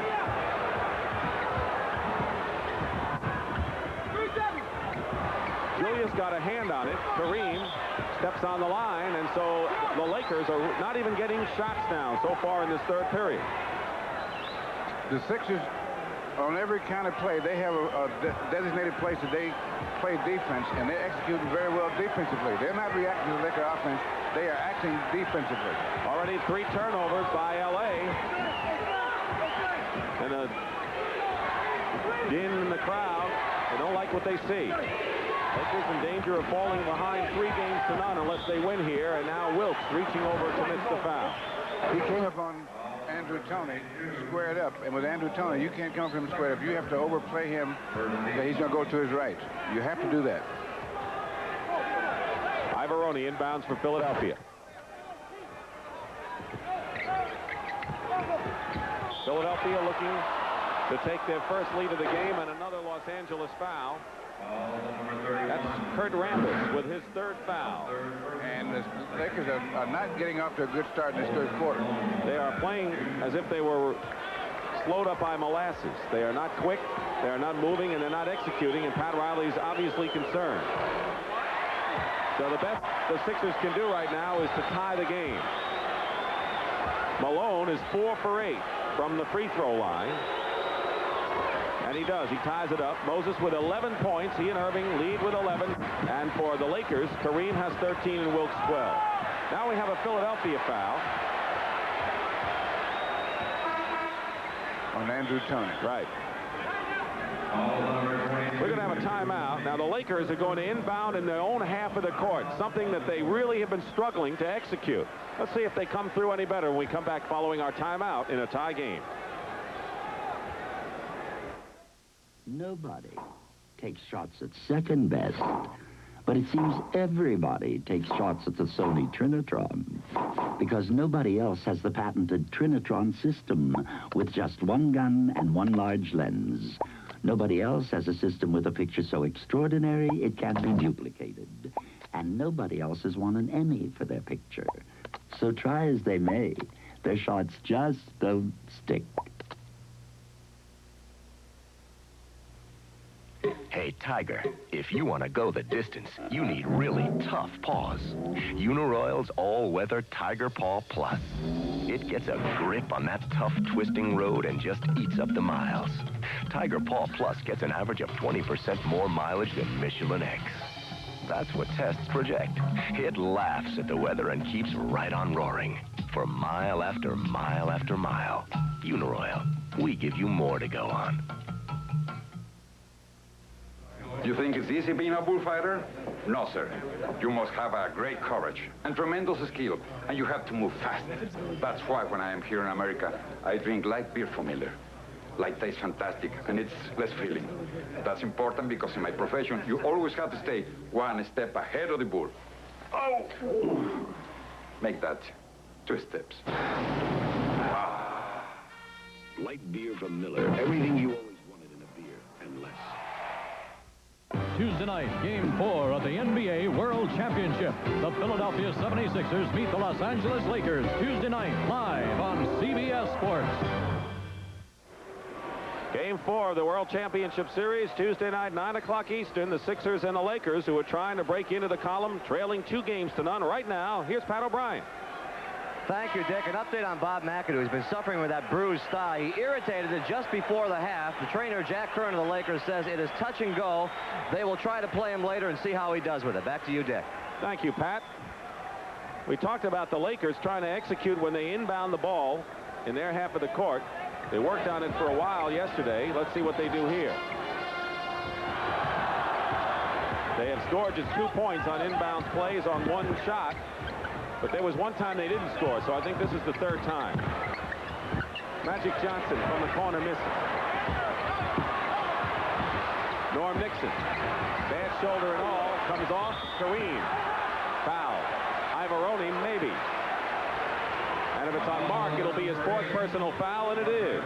The Lakers starting guards, meaning Nixon and Magic Johnson, have taken only 8 shots and have made only 2. That's in the entire game. Nixon working against Cheeks. Picked up by Ivoroni. Rambis is free inside, and now Ivoroni goes back to cover him. offensive foul. The Lakers are letting the Philadelphia defense dictate what their offensive plays, and that's a bad habit to get into. They're not getting the ball when a man is open in the split second that he's open. For example, Rambis had Tony on him underneath, and they waited. They gave him a chance to switch back. And Ivoroni got back, right. They weren't able to take advantage of the mismatch. We're still tied at 52, 9:15 to go. Rambis has 4 fouls, so the 2 starting power forwards have 4 personal fouls apiece. Malone uses his body and gets the point. So Moses Malone gives Philadelphia their first lead of the ball game, and it comes with 9:02 remaining in the third period. 54-52 the score. Jamal Wilkes off the hands of Johnson. So the execution falters again for the Lakers, and on a 2-on-1, Tony takes it in. And now Philadelphia is rolling, and Pat Riley wants to talk it over. And I don't think the Lakers have scored this half. And that's 7-0 in favor of Philadelphia.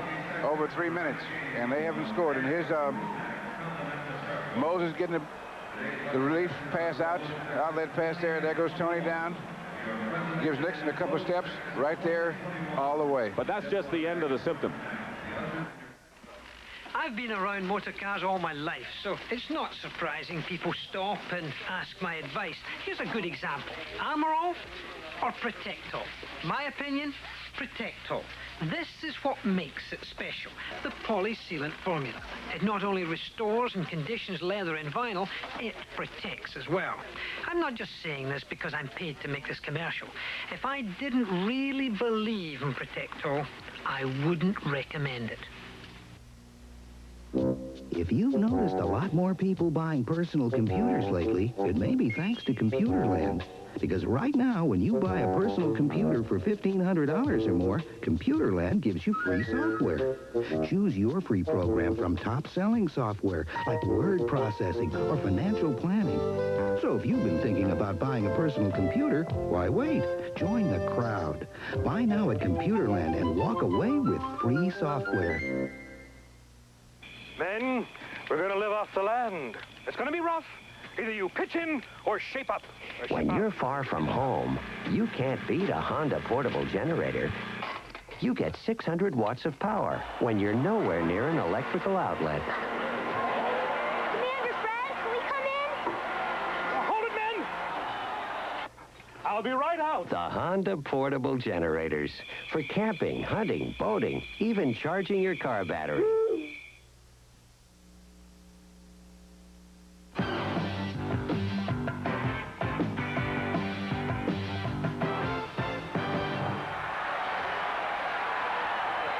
Well, the crowd is behind the Lakers right now, and so is some of the stars like Neil Diamond and Ann Margaret and a fine actor, Richard Crenna. They are here to watch the Lakers. Buddy Rich, 56-52. The Lakers have turned the ball over 5 times in the first 3 minutes and 14 seconds of this period. And a Philadelphia foul. The Lakers have yet to score in this period with 8:38 remaining. Philadelphia has outscored them 7-0. The personal is on Andrew Toney, his second. Michael Cooper's come in for the Lakers. And the Lakers are right now in trying to figure out this Sixer defense are starting to go one-on-one a little bit. And that's also not the thing you want to do. What you have to do is make up your mind. We're going to execute our offense. And all the offenses can beat a defense if you execute them properly. But it takes willpower and discipline. 76ers have played this entire series like they want it more than anybody else in the game of basketball. And there's a perfect example why. Now, Julius was double-teamed on that play, and he ended up shooting a dunk shot. 58-54. So now it's Philadelphia that's taken the impetus away from Los Angeles after the Lakers had a 15-point lead in the first half. And that was not a good shot by Jamal Wilson. There goes the Sixer fast break, which they worked. Andrew Toney, double team, and he takes steps. Turns it over to the Lakers.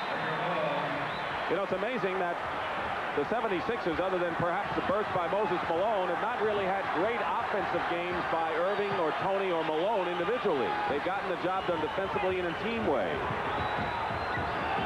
Nixon against Cheeks. is pushed. Second foul on Motique. And they're still not getting good shots at Lakers tonight. Julius Erving. Does he work hard for a basket or what? And he's been doing it for years and years. Here he is working to get the lob pass. Two guys on him defensively. Too late.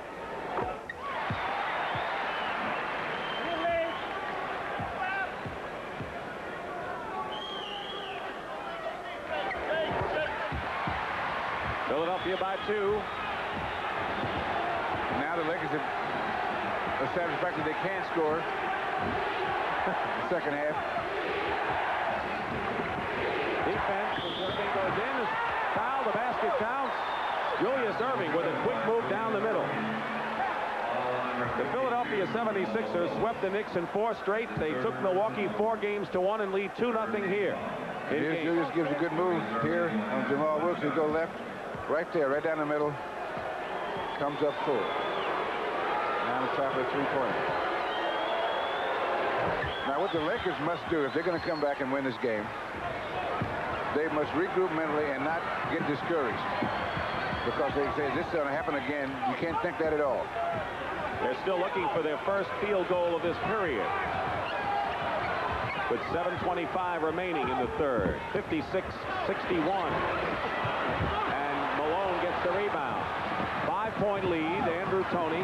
They're playing with the confidence of a champion right now, Philadelphia.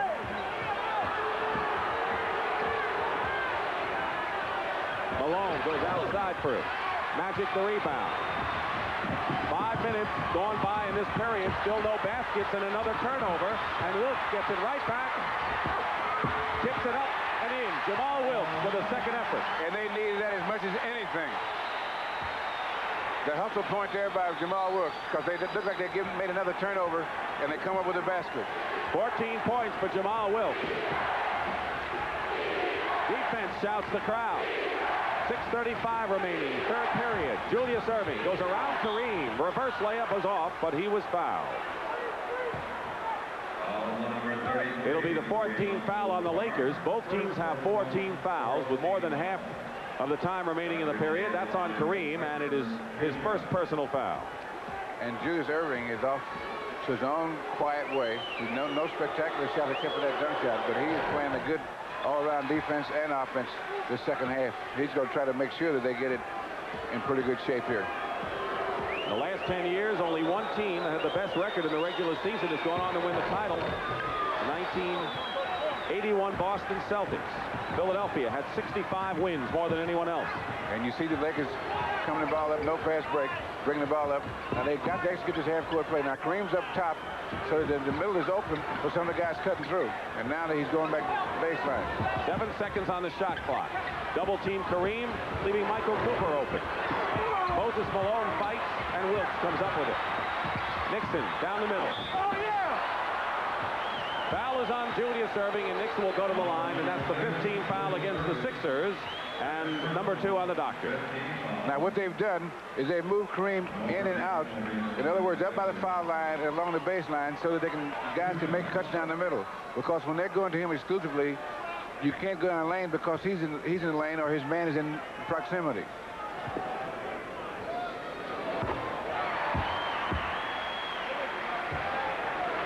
There you look at Norman Nixon's playoff average, nearly 20.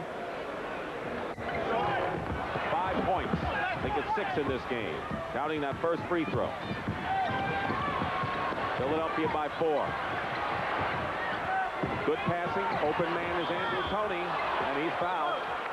Michael Cooper ran into Toney. After the shot was taken. 15th foul on the Lakers. We are live at the Forum in Inglewood, California. Dick Stockton with Bill Russell. Game 3 of the NBA World Championship with the Lakers trailing 63-59 in this game and 2-0 in the best-of-7 final. Now on that last play, what the Sixers demonstrated another quality they have as a team is good passes, because they double-teamed Julius Erving, and it took 2 passes, but they found an open Andrew Toney. And if you're good passes and getting that ball around the perimeter, you can take advantage of a double team very easily. Which is why Billy Cunningham has always said that the one thing you want to prevent the Lakers from doing is passing around the perimeter. Right. That goes for his team, too. Tony makes his first free throw in 4 tries. 5-point Philadelphia lead.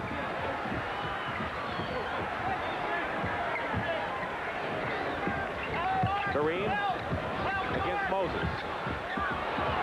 Wild chair shot. Malone quickly gets it out to Cheeks. Tony filling the lane. Maurice Cheeks sets it up. The catalyst of this offense, with all the great individual stars, is Maurice Cheeks, and we've said it many times. Now you see on that leg, here's Kareem playing defense on Moses. Gets his own rebound. Coming off to Magic Johnson. Leaves it for Nixon.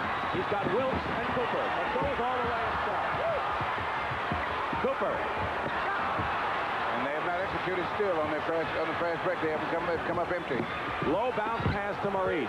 And he smartly goes outside to set it up. And we'll have a timeout called for by Philadelphia. They're in control at this point, not by a wide margin, but they're outplaying the Lakers. They're controlling the tempo of the game, which is more important than what the score is. They're playing their game. The Lakers have to try to set up, and they aren't doing too well. They're not getting very good shots. Once again, ladies and gentlemen, Jennifer. You can open up your world and make it shine. You can do it. You can squeeze the extra something out of life. Yes, you can. You can set a goal and do it. Add your own style to it. It's your world. It's your life. It's your time. Every minute. You can do it every day. Yes, you can. You can grow in your own way. You can do it. And we like to help. Visa. Tonight, the Martins are watching the whole world go up in flames. A home they may never get back. Allstate update. Home replacement guarantee.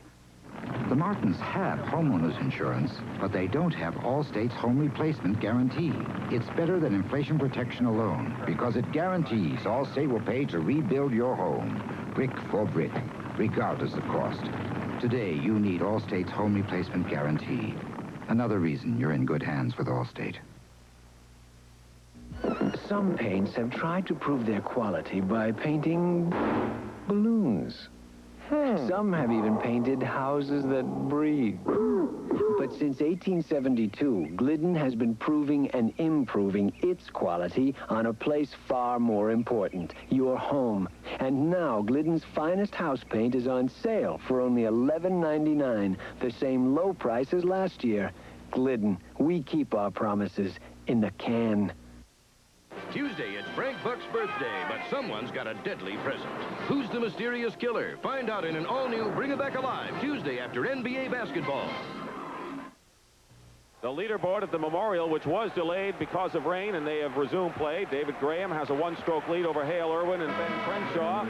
And we want to remind you that tonight we will have final round highlights of the Memorial Tournament at 11:30 Eastern Time.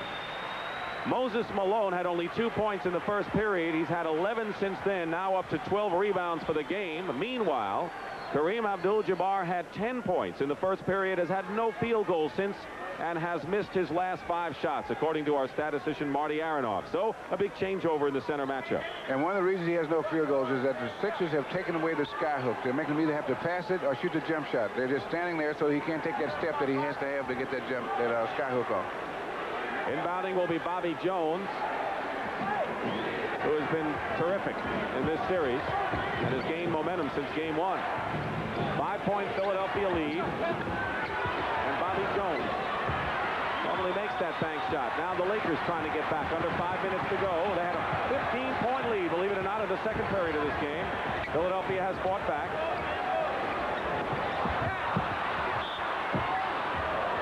Kareem is fouled and will shoot at the line. Both teams have been in the penalty, Bill. Now, the Lakers are now, when they go down, they're looking to go inside. And they may be better if they execute some plays on the baseline to see if they can get Jamal Wilkes loose. Does that tell you something? 1 for 10 from the field. Sixers just about at 50%. And the Lakers cannot convert, even when they've got good percentage shots inside. I don't think they're going to shoot a good percentage until they start to work Jamal Wilkes loose on the baseline, because when they do that, that opens up the Philadelphia defense that stretches it. And then Kareem can get the good shots inside. Kareem makes the free throws. He has 15 points. He's the high scorer for the Lakers. Andrew Toney, by the way, now with 3 personal fouls. Clint Richardson is in with Toney. The trap for the Lakers. Malone shut off the baseline. Kareem does a fine job. 9 seconds on the clock. Relentless double teaming. And Andrew Toney takes it to the hoop. The basket, no good, but a foul. And Andrew will shoot.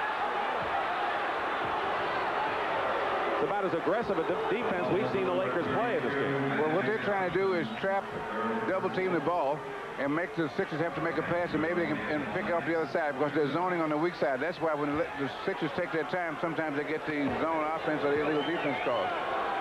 Magic Johnson with his 3rd foul.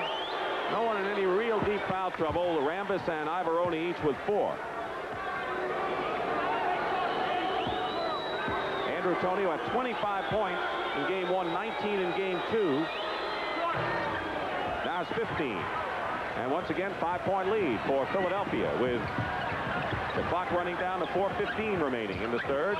Irving all over Wilkes. Richardson steals the ball from Johnson and Lewis. And Jeff Kersey changes his mind.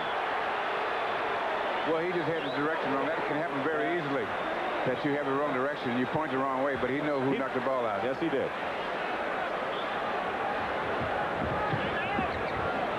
Irving's doing a fine job on Wilkes.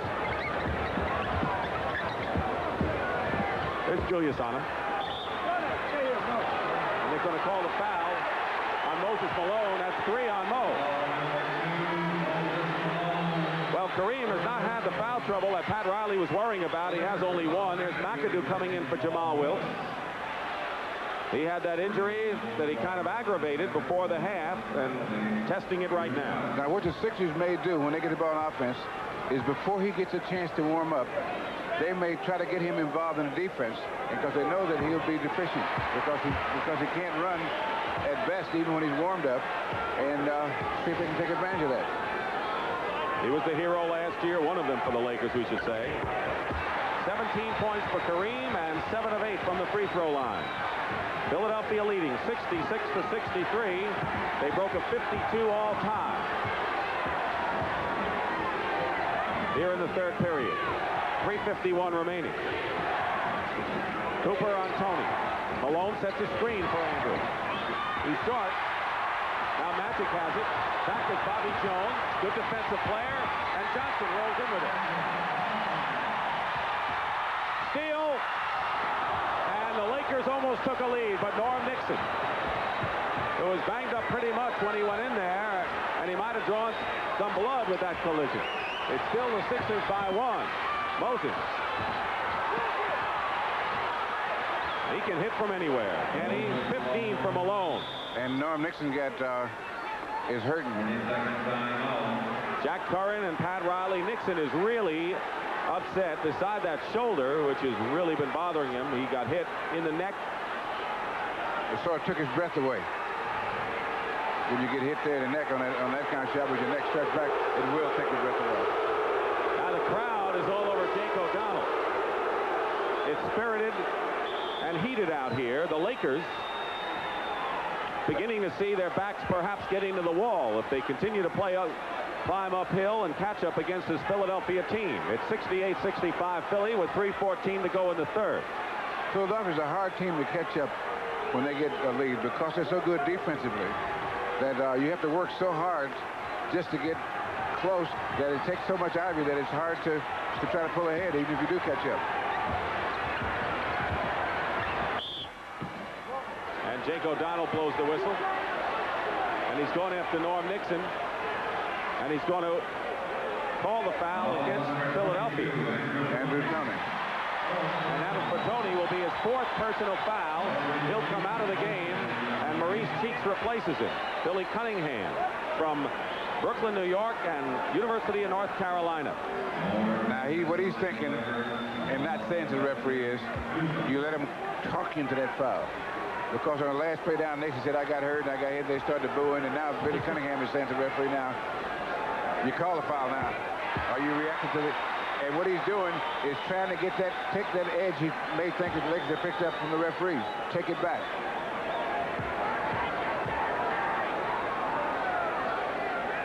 You can see that they did draw blood on that collision at the other end.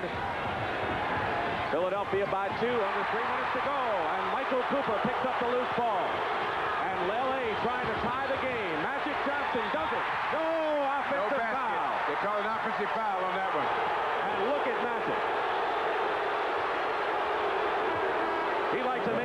officials disappear right now.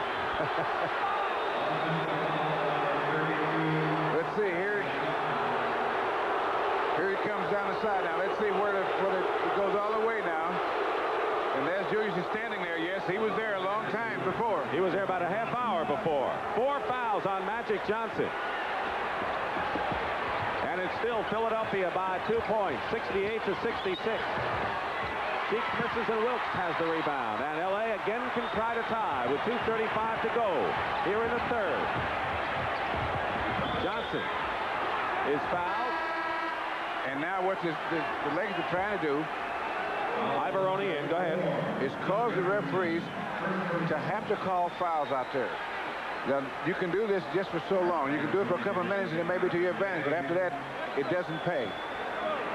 Clint Richardson's first foul, and Magic Johnson is on the line to shoot 2 to try to tie this ball game up. The last tie we had was at 52 all, and now a technical foul has been called against Billy Cunningham. He's been relatively quiet in this game, but he didn't like that last one. And I think he's saying what you're thinking, and that is the Lakers might have talked him into it. Yes, and he might have said that. And the referees don't like to hear that, right? They don't like to hear that at all. Trying to tie it up now. In fact, if you make the 2 free throws, you're ahead. Go ahead. 8 for 8 from the line. And Los Angeles, trailing most of this third period, will try to wend its way in front again with 2.5 to play, and they do. This is a game the Lakers need, and you can sense the urgency in the fans and the Lakers. 69-68 Los Angeles. Game 3. Bobby Jones. Ivaroni comes back to put Philadelphia in front. And that's 6 of the best rebounding team in basketball is just took advantage of the situation, and that's not a good shot again. Malone with the rebound. Not only has he done the job off the defensive boards, he has 7 offensive rebounds too. Clint Richardson comes up. Kareem, and they'll call a loose ball foul against Ivaroni, I think, and that'll be number 5 on him. Now here's the play here. Here's Ivaroni getting position there. There's a rebound. This is the one when he gets up and dunks the offensive rebound. 5 on Ivaroni. He remains in the game. McAdoo. We have a 70-70 game with 1:51 to go in the third. Clement Johnson enters the ball game, and Ivaroni goes out now. Acquired from Indiana in February as a backup center and powered forward. Gave Philadelphia that one thing they really needed was some strength off the bench, offensively and defensively. The Lakers have only 2 baskets this period, but they've gone to the line 16 times and have missed only once. So the free throw shooting and put it back in the game. They're leading by 1. Clement Johnson against McAdoo, trying to take advantage of his problem. And there's that man, Clint Richardson. Moses knocked it loose. Malone inside. He knocked it, the offensive foul loose, and Clint Richardson came up with it. When was the last time Malone didn't get a basket that he really wanted? That's what it seems like, doesn't it? Yeah, he's tough when he gets anywhere near that basket. Whistle. Offensive foul on the Lakers.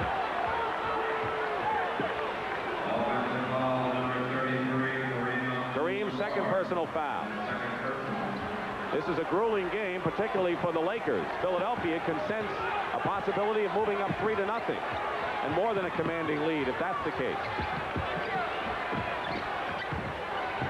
Into Malone, double. And good defense by the Lakers there. Magic Johnson coming down. Foul by Maurice Cheeks. Whatever happens in this game, and we're in for a bit, I think, an exciting 12 minutes coming up in the fourth period. I think there's no doubt in anyone's mind, particularly the Lakers, that the Philadelphia 76ers are a tough basketball team that you're going to have to play your best ball to beat them. Well, that's what Don Nelson said that when they in the series with Milwaukee. He says, I've been looking for weaknesses and I haven't come up with any. And I don't think the Lakers have either. Magic. 10 of 11 from the line.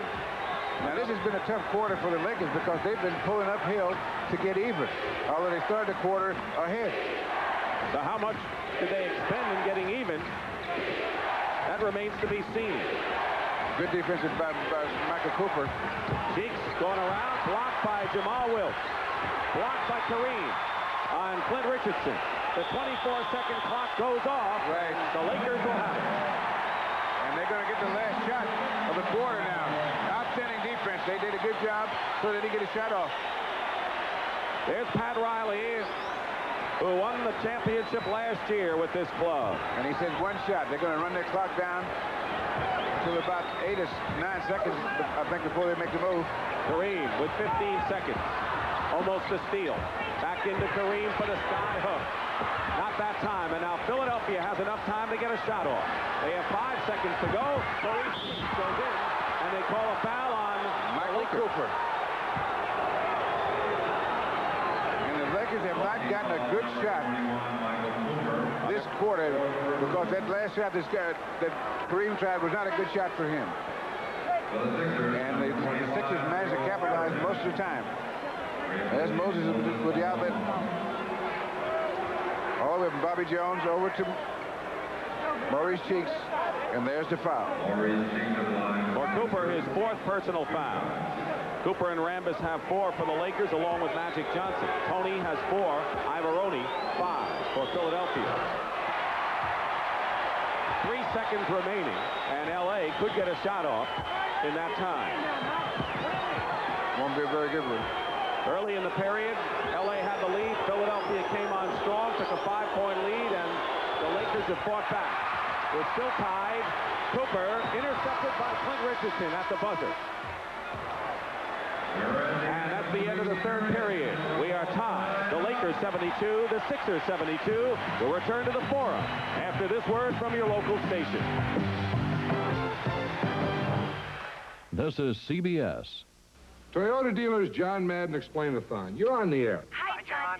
John, would we get a better deal on a Toyota truck if we shop together? Hey, the old double team works great. Watch this. Now, what you want to watch here is a salesman's head. First, he looks at the man who really loves a truck. Then at the woman who pretends the price is too high. Then back to the man again. When he's confused enough, there's no telling what kind of an offer he might accept. Now, your Toyota dealers have a question for you. What will you do with all the money you save? In the race to put personal computers in the office, Wang introduces the winning formula. The Wang Professional Computer. In data processing, it's faster than any personal computer tested. Only Wang offers you the best-selling word processing in the world. And only Wang gives you all this, plus unbeaten communications. The Wang Professional Computer. In the race to office automation, it leaves the competition in the dust. Mr. and Mrs. Super Athlete, tomorrow at 7:30.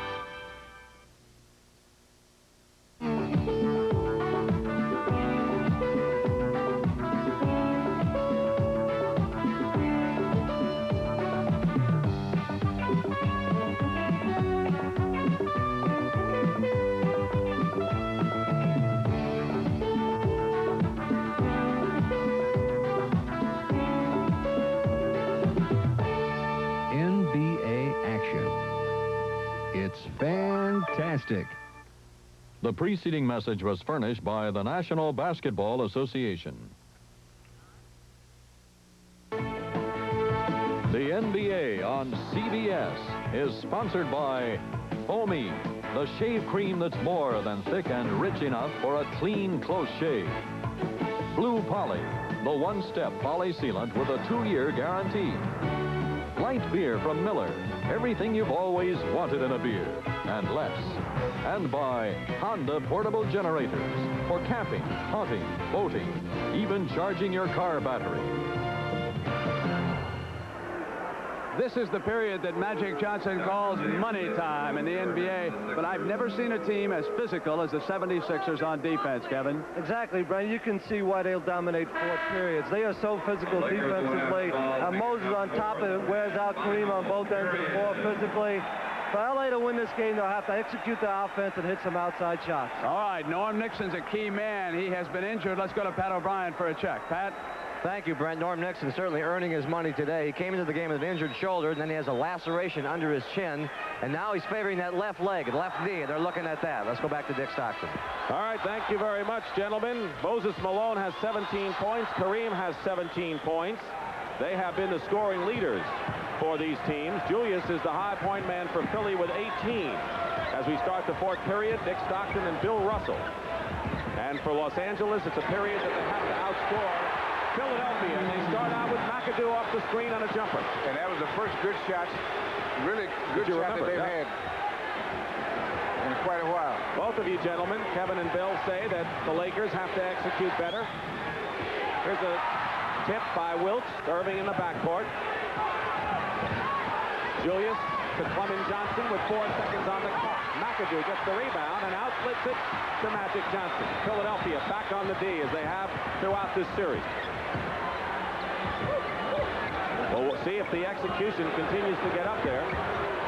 McAdoo. 2 in a row.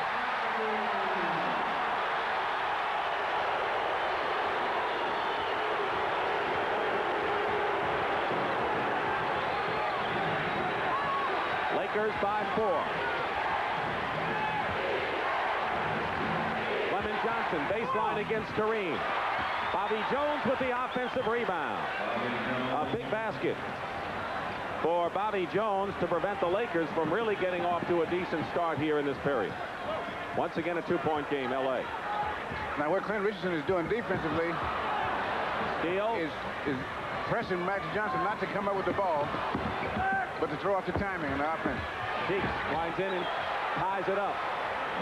So, a second chance basket by Philadelphia and a turnover by the Lakers, and the 76ers stop decisively that early spurt here in this period by the Lakers. Cooper finds Kareem. Bobby Jones got McAdoo out of the way effectively and comes up with a loose ball. Now Richardson. The third tie of the ball game. We've had 4 lead changes. LA was up by 15 in the second period. Sixers by 5 in the third. Cooper on the foul, and that's number 5 on Michael. And with Nixon hurting, that could create a problem for the Lakers. This was a big basket by Philadelphia early. Because Clement Johnson has Kareem outside. He drives the baseline. He goes up. There's a defensive pressure. He misses it. But Bobby Jones comes up with it. Can't let him do that. I'll tell you, trying to get cultured isn't easy. We just went to the opera and we didn't understand a word. Yeah, but that big guy in those tights sure could sing. Well, at least we still drink a very civilized beer. Light beer from Miller. Light tastes great. But us impresarios drink it because it's less filling. We can't afford to get filled up. Tomorrow night, we're going to the ballet. Yeah, I sure hope they do it in English. Me too. Light beer from Miller. Everything you always wanted in a beer, and less. We weren't planning to go to Midas on our honeymoon, but we didn't have much choice. The brakes on my old Camaro were making a terrible noise, so we pulled into Midas and showed them my guarantee. And you're Pat Fitzsimmons? I am. Used to be. Midas fixed the brakes right away, and because of the guarantee, the brake shoes were free. I guess something always goes wrong on your wedding day. It's a good thing we could go to Midas. Trust the Midas touch. Its designation, Minolta Program System X700. It is computerized automation or total creativity. If you choose, you set nothing, even with flash. It is unmanned 35mm photography where camera is robot. It is quartz calendar dating, the Minolta X700, voted Camera of the Year on 2 continents. Only from the mind of Minolta. Want to remind you as the crowd's being entertained here. Final round highlights tonight at 11:30 of the Memorial Tournament. Pat Summerall has an update right now from Ohio. Pat? All right, Dick, thank you very much. After 2 long rain delays, play has been resumed, and we now have a 3-way tie for the lead, and that's what brought it about. A birdie for Hale Irwin. And now Irwin, Crenshaw, and Graham are all at 7 under. Thorpe and Scott Hope 2 strokes back at -5. Now let's go back to Dick Stockton. We're back, and there is trainer Jack Curran with Norm Nixon, who is trying to stay loose and trying to do some wind sprints and just running back and forth in the hallway, Bill. Yeah, he's trying to keep it warm, so if he keeps it warm, he'll be able to play with it. But if it gets cold, then it throws your timing off and everything. So you got to try to keep it warm. That's why you do wind sprints. You know, he is really hurt with that shoulder, among other things. He had a laceration. You see the knee padding there. He's a gamer, isn't he, Norm? That's why I said earlier, Dick, that he's one of the toughest guys in this league. Because you see that it's not foolish. You don't want to play and hurt yourself seriously. That's foolish, but he's just tough. He knows that what damage can be done. Tie score. Andrew Toney breaks the tie. It's 78-76 Philadelphia. Plenty of time to go. Philadelphia trying to move out 3 games to none in the best of 7. Rambis will call the foul. And they put Clay Johnson in the game because of the foul trouble with Michael Cooper and the injury to Norm Nixon. And Clay Johnson is going to try to hold the fort. Clay Johnson forced into action against San Antonio and then against Philadelphia because of the problem. Cooper in foul trouble. Nixon shaken up. McAdoo missed. And here comes Philadelphia with a 2-point lead and nearly 3 minutes gone by. Bobby Jones, basket counts on a feed from Maurice Cheeks, and the Philadelphia 76ers just are steamrolling everybody.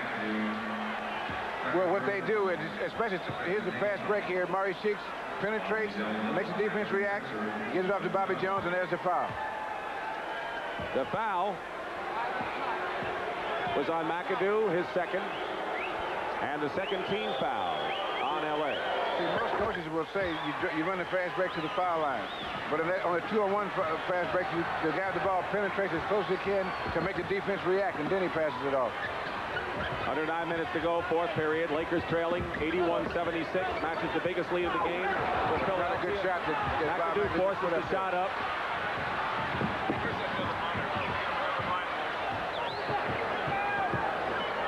Sixers trying to establish their biggest lead of the ball game right now. Couldn't come at a better time for Philadelphia. Into Malone. But underneath is Julius Erving, and he's foul going up. Somebody had asked the Lakers after first 2 games, is it possible that the Philadelphia 76ers just may be a stronger ball club? And that thought has indeed dawned on the Lakers. They can't believe that. I tell you, once you win a championship, there's no way until someone wins 4 games and shows you that they're a better team, do you believe it? Norm Nixon back in the game. Ivaroni playing with 5 comes back in as Bobby Jones goes out. Of course, the Lakers came into this tournament without James Worthy with a broken leg. McAdoo hasn't been right. So they did not come in at full strength. Not to take anything away from Philadelphia, because the Sixers have outplayed the Lakers in 2 games, 3 quarters and plus.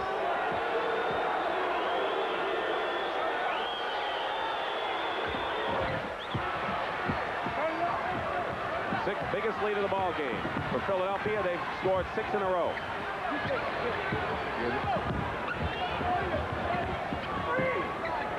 Kareem away from the basket. Long skyhook. Magic Johnson can't do the follow-up. Ivaroni clears the rebound. Here come the Sixers on the break. Andrew Toney. Julius almost tips it in, but there's Malone again. Gets the offensive rebound. Double team. Physical all over the place now. Magic and Malone are shoving each other. Malone will go to the line and shoot 2. If there was ever a sequence that shows how and how much too strong Malone is for the Lakers, it's right here. Now here's Malone trying to get free, passes it out, and there goes one live one there. With bowling alley, and he and Magic are pushing each other. Now the thing is about this, with all this pushing, it doesn't bother Moses. He still goes to what he wants to do is get that offensive rebound, get that ball in close. 17 points, 17 rebounds for Moses Malone. 7:35 remaining, fourth period. Baseline shot by Malone, who's got 19 and 17 rebounds. And he was triple teamed. And the Lakers are going to have to call timeout because they can't get too far behind this group. If you get behind this group, the way they play defense, it's just too far uphill. Now here's Moses here. There's a double team. Too late. 8 in a row run off by the Sixers. Timeout.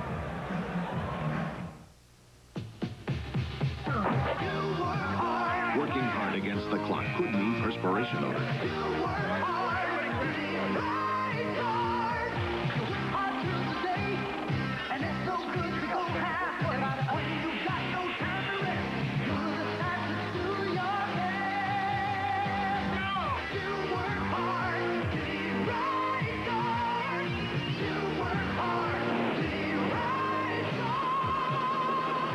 Gillette announces the new improved Right Guard stain. So potent, one application destroys odor-causing bacteria on contact, and for up to 24 hours.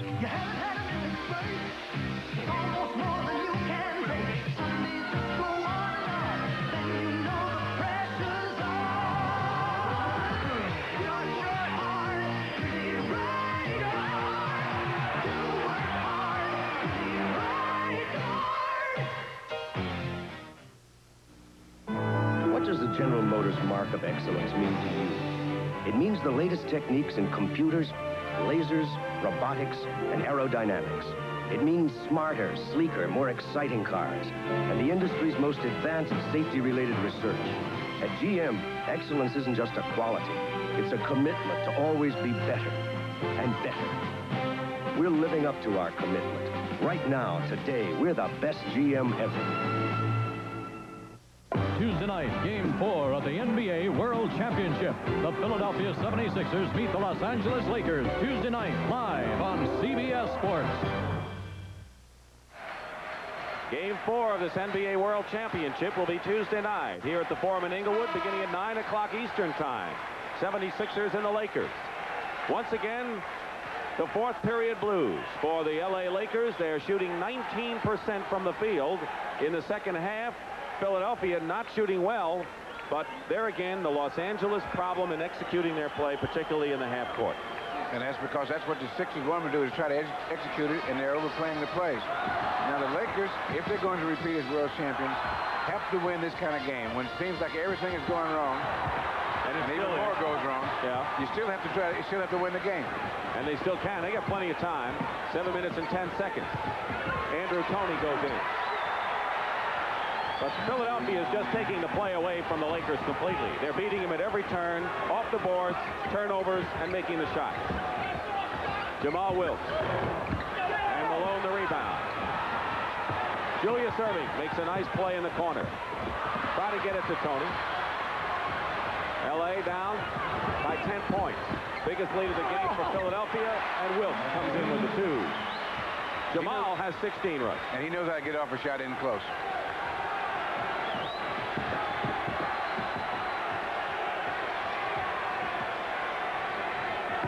Inside, Toney lost the ball.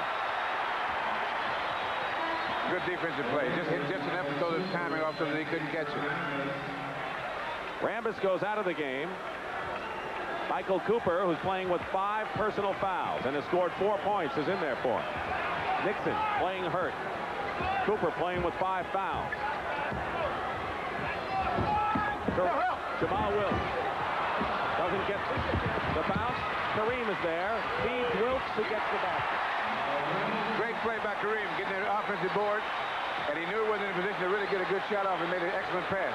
Kind of think we're going to see what this defending champion Lakers are made of in the final 6 minutes here. That's right. You have to win this game. And if everything goes wrong, like I said earlier, you have to win anyway. You've been in that spot with your team. I didn't like it either. Cheeks. It's another big one. Pressure continues on the Lakers. Malone has 19, Tony 18, and Irving 18 for Philadelphia. Jamal Wilkes with 18 points leads for L.A. 5.5 to play, fourth period. And that's what the Sixers like to do, is isolate those, play strong defense. And here comes Julius Irving on the turnover. So at one end, Jamal Wilkes made a pass that was picked off by Moses Malone in about 3 seconds. The 76ers converted it into a slam dunk, and it's 90-80 again, a 10-point game. No team, or only 2 teams, have come back from a 2-0 deficit in the championship series. No one has ever come back from a 3-0 deficit in NBA history. And that's what the Lakers face if they can't rally here. Kareem basket, by the way, his first field goal since the opening period. L.A. trying to make it a 6-point game. Johnson. Maxwell. Foul. Foul by Irving. The turnovers. Now here's the pass here is picked off by the Sixers. Nice, easy dunk for the doctor. And that's the way it's been with the Sixers. The strong defense closing down the middle. They're packing the middle so that the Lakers have to shoot outside, and they're not even giving the outside shot. Lakers have their hands full because of the Sixers, but all they're trying to do is sneak out a win here. All right, maybe I wasn't the greatest player of all time, but fans, they forgive and forget. When I go in here, they'll be buying me my favorite beer, light beer from Miller. You, Bob Uecker? Yeah, how you doing? These fans, I love them. They know us ex-big leaguers drink light because it's less filling and it tastes great. Well, can't keep the gang waiting. The fans are always joking. Light beer from Miller. Everything you always wanted in a beer, and less. Wow, they're having a good time in there. As a business traveler, I know what you want when you rent a car. You want your reservations honored, fast, friendly service, and no hassles. Clean and safe cars. That's what you deserve. That's what you get from Avis. I'm David Mahoney, chairman of Avis. If you ever have a problem with Avis, call this special toll-free number. You'll get a straight answer, and you'll get action. I'll see to it. That's trying harder. That's what makes Avis second to none. Your father gave it to you for your 5th birthday. Now it's your turn to pass it on. Any spray paint could make it red again, but Rust-Oleum, with an average of 50% more protective ingredients than its nearest competitor, can do more. Its protective formula not only prevents rust, but gives metal better protection against chipping and peeling. So if what you're painting isn't ordinary, why should your paint be? Rust-Oleum, any metal worth painting is worth protecting. The agony of trailing by 8 points with 4:40 to go. Kevin Lockery, what can the Lakers do now to get back in this contest? Brett, the Lakers have to open up the game. Philly's forced them into a half-court game. Philly's too physical in that state. LA's got to open it up, run up the floor, and start trapping them defensively to try to cause some quick turnovers. All right, let's go back now to Dick and Bill. That's quite a penetrating view of Norman Nixon, who is shooting only 1 of 6 from the field. The shoulder obviously is affecting him. Yesterday at practice, he said it affects everything I do, not just shooting, defending, jumping, whatever you want to call it. Norm Nixon depicts the Lakers' battered and bruised state right now. And if they go down 3-0, the word beaten isn't too far behind. And this is a proud defending champion team, and they are being outplayed by a Philadelphia 76er club that, Bill, you've seen a lot of good teams down through the years. Yes, they've been good teams, and the reason I think it's such an outstanding team is they're a real good defensive team. More defense than offense, because offenses, they just try to isolate to get one-on-one. Julius, Tony, and Moses. 8 seconds on the shot clock. 6-point lead for Philadelphia. Malone gets inside. Basket counts and a foul. And they've always been a defensive team, Bill, when they had Caldwell Jones and Bobby Jones starting for them. But those people are gone, at least Caldwell Jones is, and so is Darryl Dawkins. But they added number 2 here in the red. Yeah, and he just takes it now. He gets fouled, and he makes it anyway because he's so strong. But they found out that he's not only a good offensive player and a good rebounder, he's a good defensive player. Real good, and he's quicker than they thought. And quickness is the key to playing good defense. Philadelphia a 14-point spurt after the Lakers had a 4-point lead. Winding down to 4 minutes to go in this fourth period. Now, that's a good sky hook. That's the first one he's been able to pick up a rhythm on. 7-point game. You're right, 7-point game. Philadelphia in front. Lakers need the good defense now. Bobby Jones drives in. And an offensive foul called against Jones. They've committed only 2 team fouls in this fourth period. Lakers have been in the penalty, and there's Commissioner Larry O'Brien, who saved a very difficult situation regarding the officials of the NBA the other day. He did a fine job in settling that dispute. McAdoo. And they're going to call the foul against Malone, I think, slammed into Bob McAdoo. No, against Magic Johnson, I think they call the... Yes. It is on Malone, though. 4 on Moses. 13 foul on Philadelphia. Now, the Lakers are going to have to... They get into a place where they're going to have to score every time down because they're not going to be able to stop the Sixers every time. But in order to catch up, they're going to have to score just about every time down. Kareem looking inside. Will have to go to the long sky hook. Julius Erving, with position, gets the rebound. 12 rebounds for the Doctor, and Andrew Toney with it. Here's McAdoo to Magic. Magic Johnson.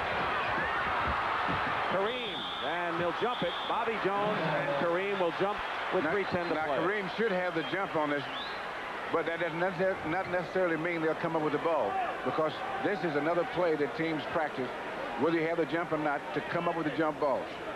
It's not as important as they used to be because they don't have as many, but... One by L.A. Johnson over to Wilt. McAdoo loses it out of bounds. He just could not jump. He tried to jump on one leg and reach with one hand, and that's a tough way to rebound, especially against the best rebound team in the league. Philadelphia will now use as much as the clock that they can with under 3 minutes to play, leading by 7. Malone going in, the basket counts and a foul, and he is relentless. He is not to be stopped, and he is determined. That's why you look in the first quarter and you see his total, you say, well, maybe he's not off to a good start. Well, he's the slow accelerator, you might say. But you know that in the long run, he's going to be out in front of the race by the time you get to the end. And the man from Petersburg, the Philadelphia bench, reflects how the 76ers feel, and Moses Malone has 25 points and 17 rebounds. Another brilliant effort for Malone. 10-point lead. Cooper to Magic Johnson. McAdoo. It's 8-point game. Great pass. They still have time, yes, but they're going to have to take control of the game, and they do not have control. In order to catch up, you have to take control of the game, either offensively or defensively.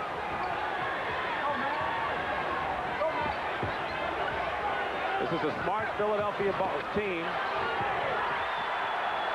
Malone finding nowhere to go but just to go to the hoop. It's a 10-point game.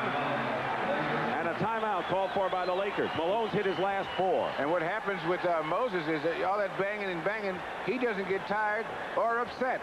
All he does is get stronger and better. He never loses his cool.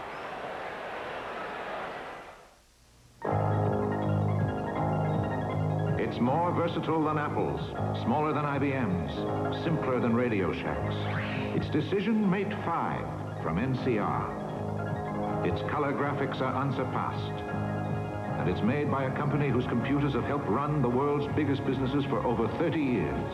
If you're serious about a personal computer, this is the computer for you. NCR Decision Mate 5. It's a decision you'll never regret.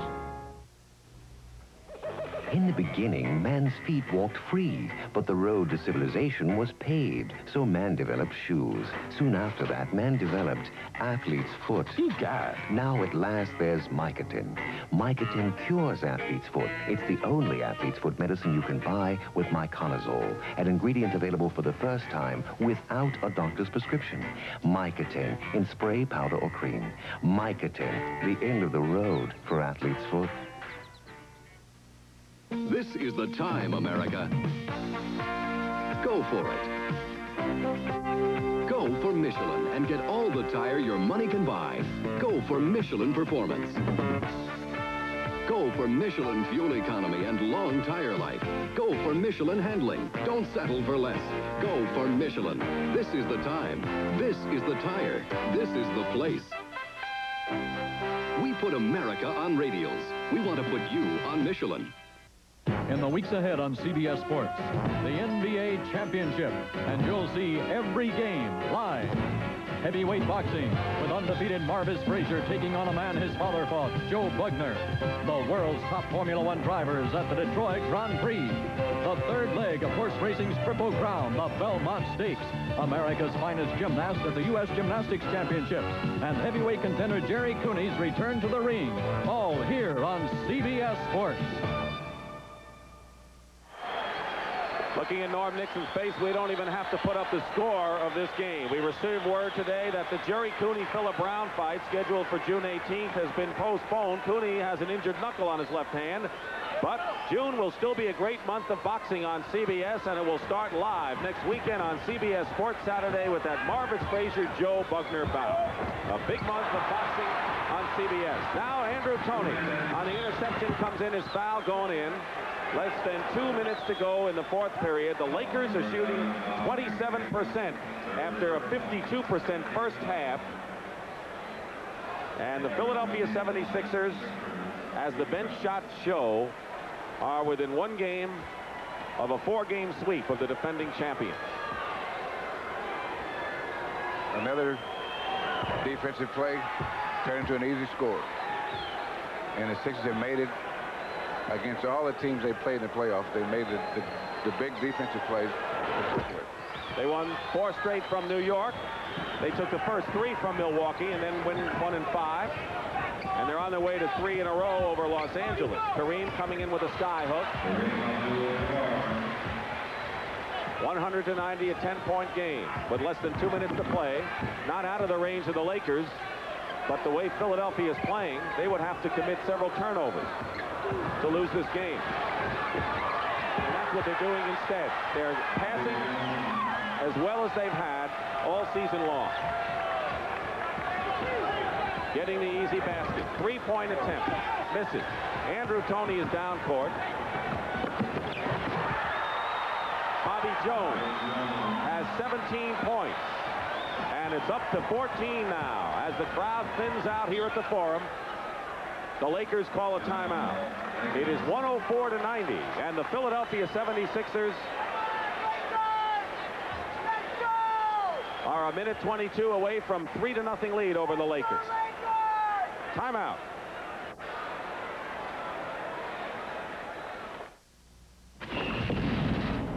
How can a guy 5'9" have an unfair advantage over these guys? I use the Gillette Atra razor. They don't. It's got the advantage of a pivoting head. Atra is better than twin blade razors that don't pivot. See? They don't always stay in my beard, but my Atra pivots to keep both blades on my beard longer. So I get a better shave, close, comfortable. Get the Gillette Atra and get the Atra advantage. Sometimes a little advantage goes a long way. For 8 hours a day, we're doing what we like doing. Can't beat that. Wanna bet? Welcome to Miller Time. It's all yours and it's all mine. Bring your thirst yourself right near the rich, smooth taste of Miller beer. 'Cause what you have is mine. So welcome to Miller Time. Welcome to the rich, smooth taste of Miller High Life. Rain slowed up the final round of the Memorial Tournament today, but tonight you'll see the final round highlights beginning at 11:30 Eastern Time. Talk about some of the heroes for the Philadelphia 76ers, starting with Moses Malone. 27 points for Malone, 18 rebounds, and 6 assists. Julius Erving, 21 points, 12 rebounds, and 3 assists. Bobby Jones, 17 points and 7 rebounds. Well, their offense feeds, as I've said so many times, feeds off of their defense. And when they're playing good defense like they are now, they shoot well because they get such good shots. Magic Johnson going in, changes hands. Wilkes converts. We talked at the outset of that great team defense that the Sixers have used and their bench play. Same story here. Spread it out. The Lakers bench has scored 16 points. Bonnie Jones alone has 17. Malone goes to Tony. Using the clock with 1 minute to play now and 7 on the shot clock. Maurice Cheeks. 12-point game. Here come the Lakers. They need a lot in a hurry. There's 2. And Magic will never give up. 3 of 11 for Magic Johnson. Wilkes almost a steal. Lakers gambling all over the court. Maurice Cheeks loops it to Malone. And he's fouled. By Michael Cooper. Number 6 on Michael Cooper. He fouls out of the game. He scored 4 points in the game. Cooper is fouled out. And Clay Johnson will replace him. Julius Erving goes out of the ball game for the Philadelphia 76ers. You know, I rode on a plane with the Sixers from Philadelphia out here to L.A. And Billy Cunningham on the plane, when everybody was tired and sleeping, he was sitting there plotting his strategy for the day's game. It was very interesting. We had a nice conversation and the kind of things that he wanted to get done. And apparently he had the right idea so far. There's Franklin Edwards, the 4th guard on this team. Maurice Cheeks goes out, and Andrew Toney go out.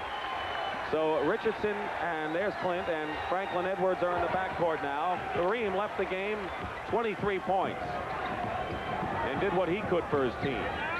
3-point attempt by McAdoo. Malone, another rebound. With 33 seconds to play, Clint Richardson gives the Sixers 2 more. 1 shot, and that's all. And that's not a good shot. They're not giving anything. Even the 3 points, they're not letting them shoot it easy. An impressive display as Mike McGee travels. An impressive display of two-way basketball by Philadelphia as Mark McNamara, number 31, who set all kinds of records at the University of California, replaces Moses Malone, who had 19 rebounds, 28 points, and 7 assists in the game. And McNamara hits his first shot. His parents are here from Northern California. He went to school at Berkeley. 109.94. Clay Johnson misses the 3-pointer. And the final seconds here. The Philadelphia 76ers have taken a 3-0 lead. And commanding is not the description for it.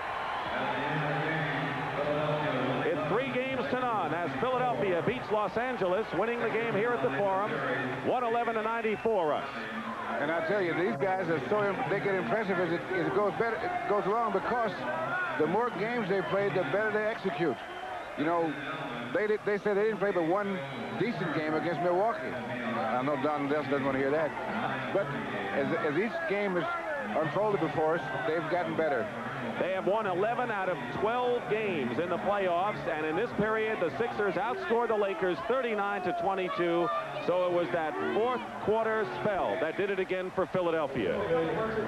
Right now, we're going to send you to Ohio to pick up some final round action and a report from Pat Summerall from the Memorial. Pat? David Graham still leads. There was a 3-way tie at one point when Irwin and Crenshaw had all gotten to -7, but Graham birdied to go to -8. But let's go back and look what happened to Irwin. He just come off a bogeyed 15. And that's a birdie for Hale. And he moves back to within 1 stroke with the leader, David Graham. Well, what an exciting finish we have coming up. So now, let's go back after you see that we've had 2 rain delays here at the Memorial today, but the tournament is being played. And after an hour and a half or more this morning, another of just about that length this afternoon, now the sun has come out. It looks like 3 different days combined all into one. Again, David Graham, the leader, at -8, followed by Hale Irwin at -7, then Crenshaw at -6. And again, what an exciting finish we have coming your way. Now, let's go back to Brent Musburger. We are back at the Forum where the Philadelphia 76ers now have a stranglehold on this NBA World Championship Series. And one of the men closing in on that ring that he so dearly wants is the doctor, Julius Erving. He's standing by with Pat O'Brien. And we're going to be going to them soon. But Kevin Lockery, let's talk about what the doctor means to this franchise, how important it is to him now to win this title. Brandon, I coached him with 2 ABA championships, but he wants to win an NBA championship more than anything. I think the whole basketball world is rooting for Doc, not only because he's a great player, but he's one of the most classiest individuals I've ever met in sports. No hype from me, 3-0. That means it's a matter of time. The 76ers are going to win this series. However, there's a certain amount of pride out here with the Los Angeles Lakers, and I'm not sure that they won't come out blazing on Tuesday night. Kevin, would you agree with that? They'll be ready. They'll be ready to play to make it go at least 5 games. All right, and we'll be back at the Forum in just a moment. Come close, closer, even closer, and see the clear advantage of Rise Super Gel over the leading foam. Super Gel moisturizes better because it softens faster. A clear advantage. To get the moisturizers in this much Super Gel, you need all this foam. For a clear advantage, Super Gel lubricates better, softens faster. For a super smooth shave, the leading foam can't beat. So come close, closer, even closer. Get the clear advantage of Rise Super Gel. I've been around motor cars all my life, so it's not surprising people stop and ask my advice. Here's a good example. Armor-All or Protectol? My opinion, Protectol. This is what makes it special, the polysealant formula. It not only restores and conditions leather and vinyl, it protects as well.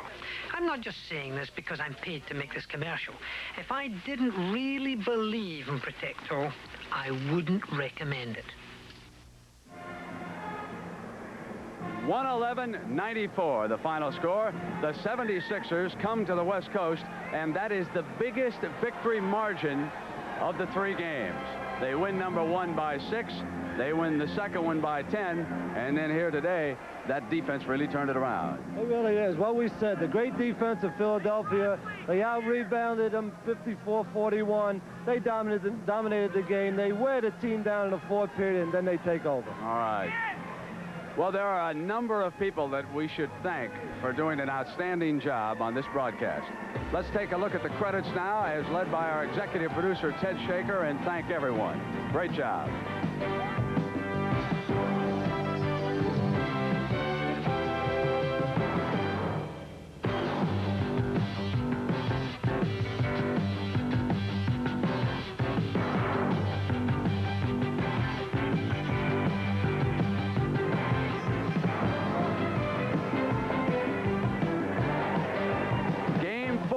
Tuesday night, 9 p.m. Eastern Time. The NBA on CBS has been a presentation of CBS Sports.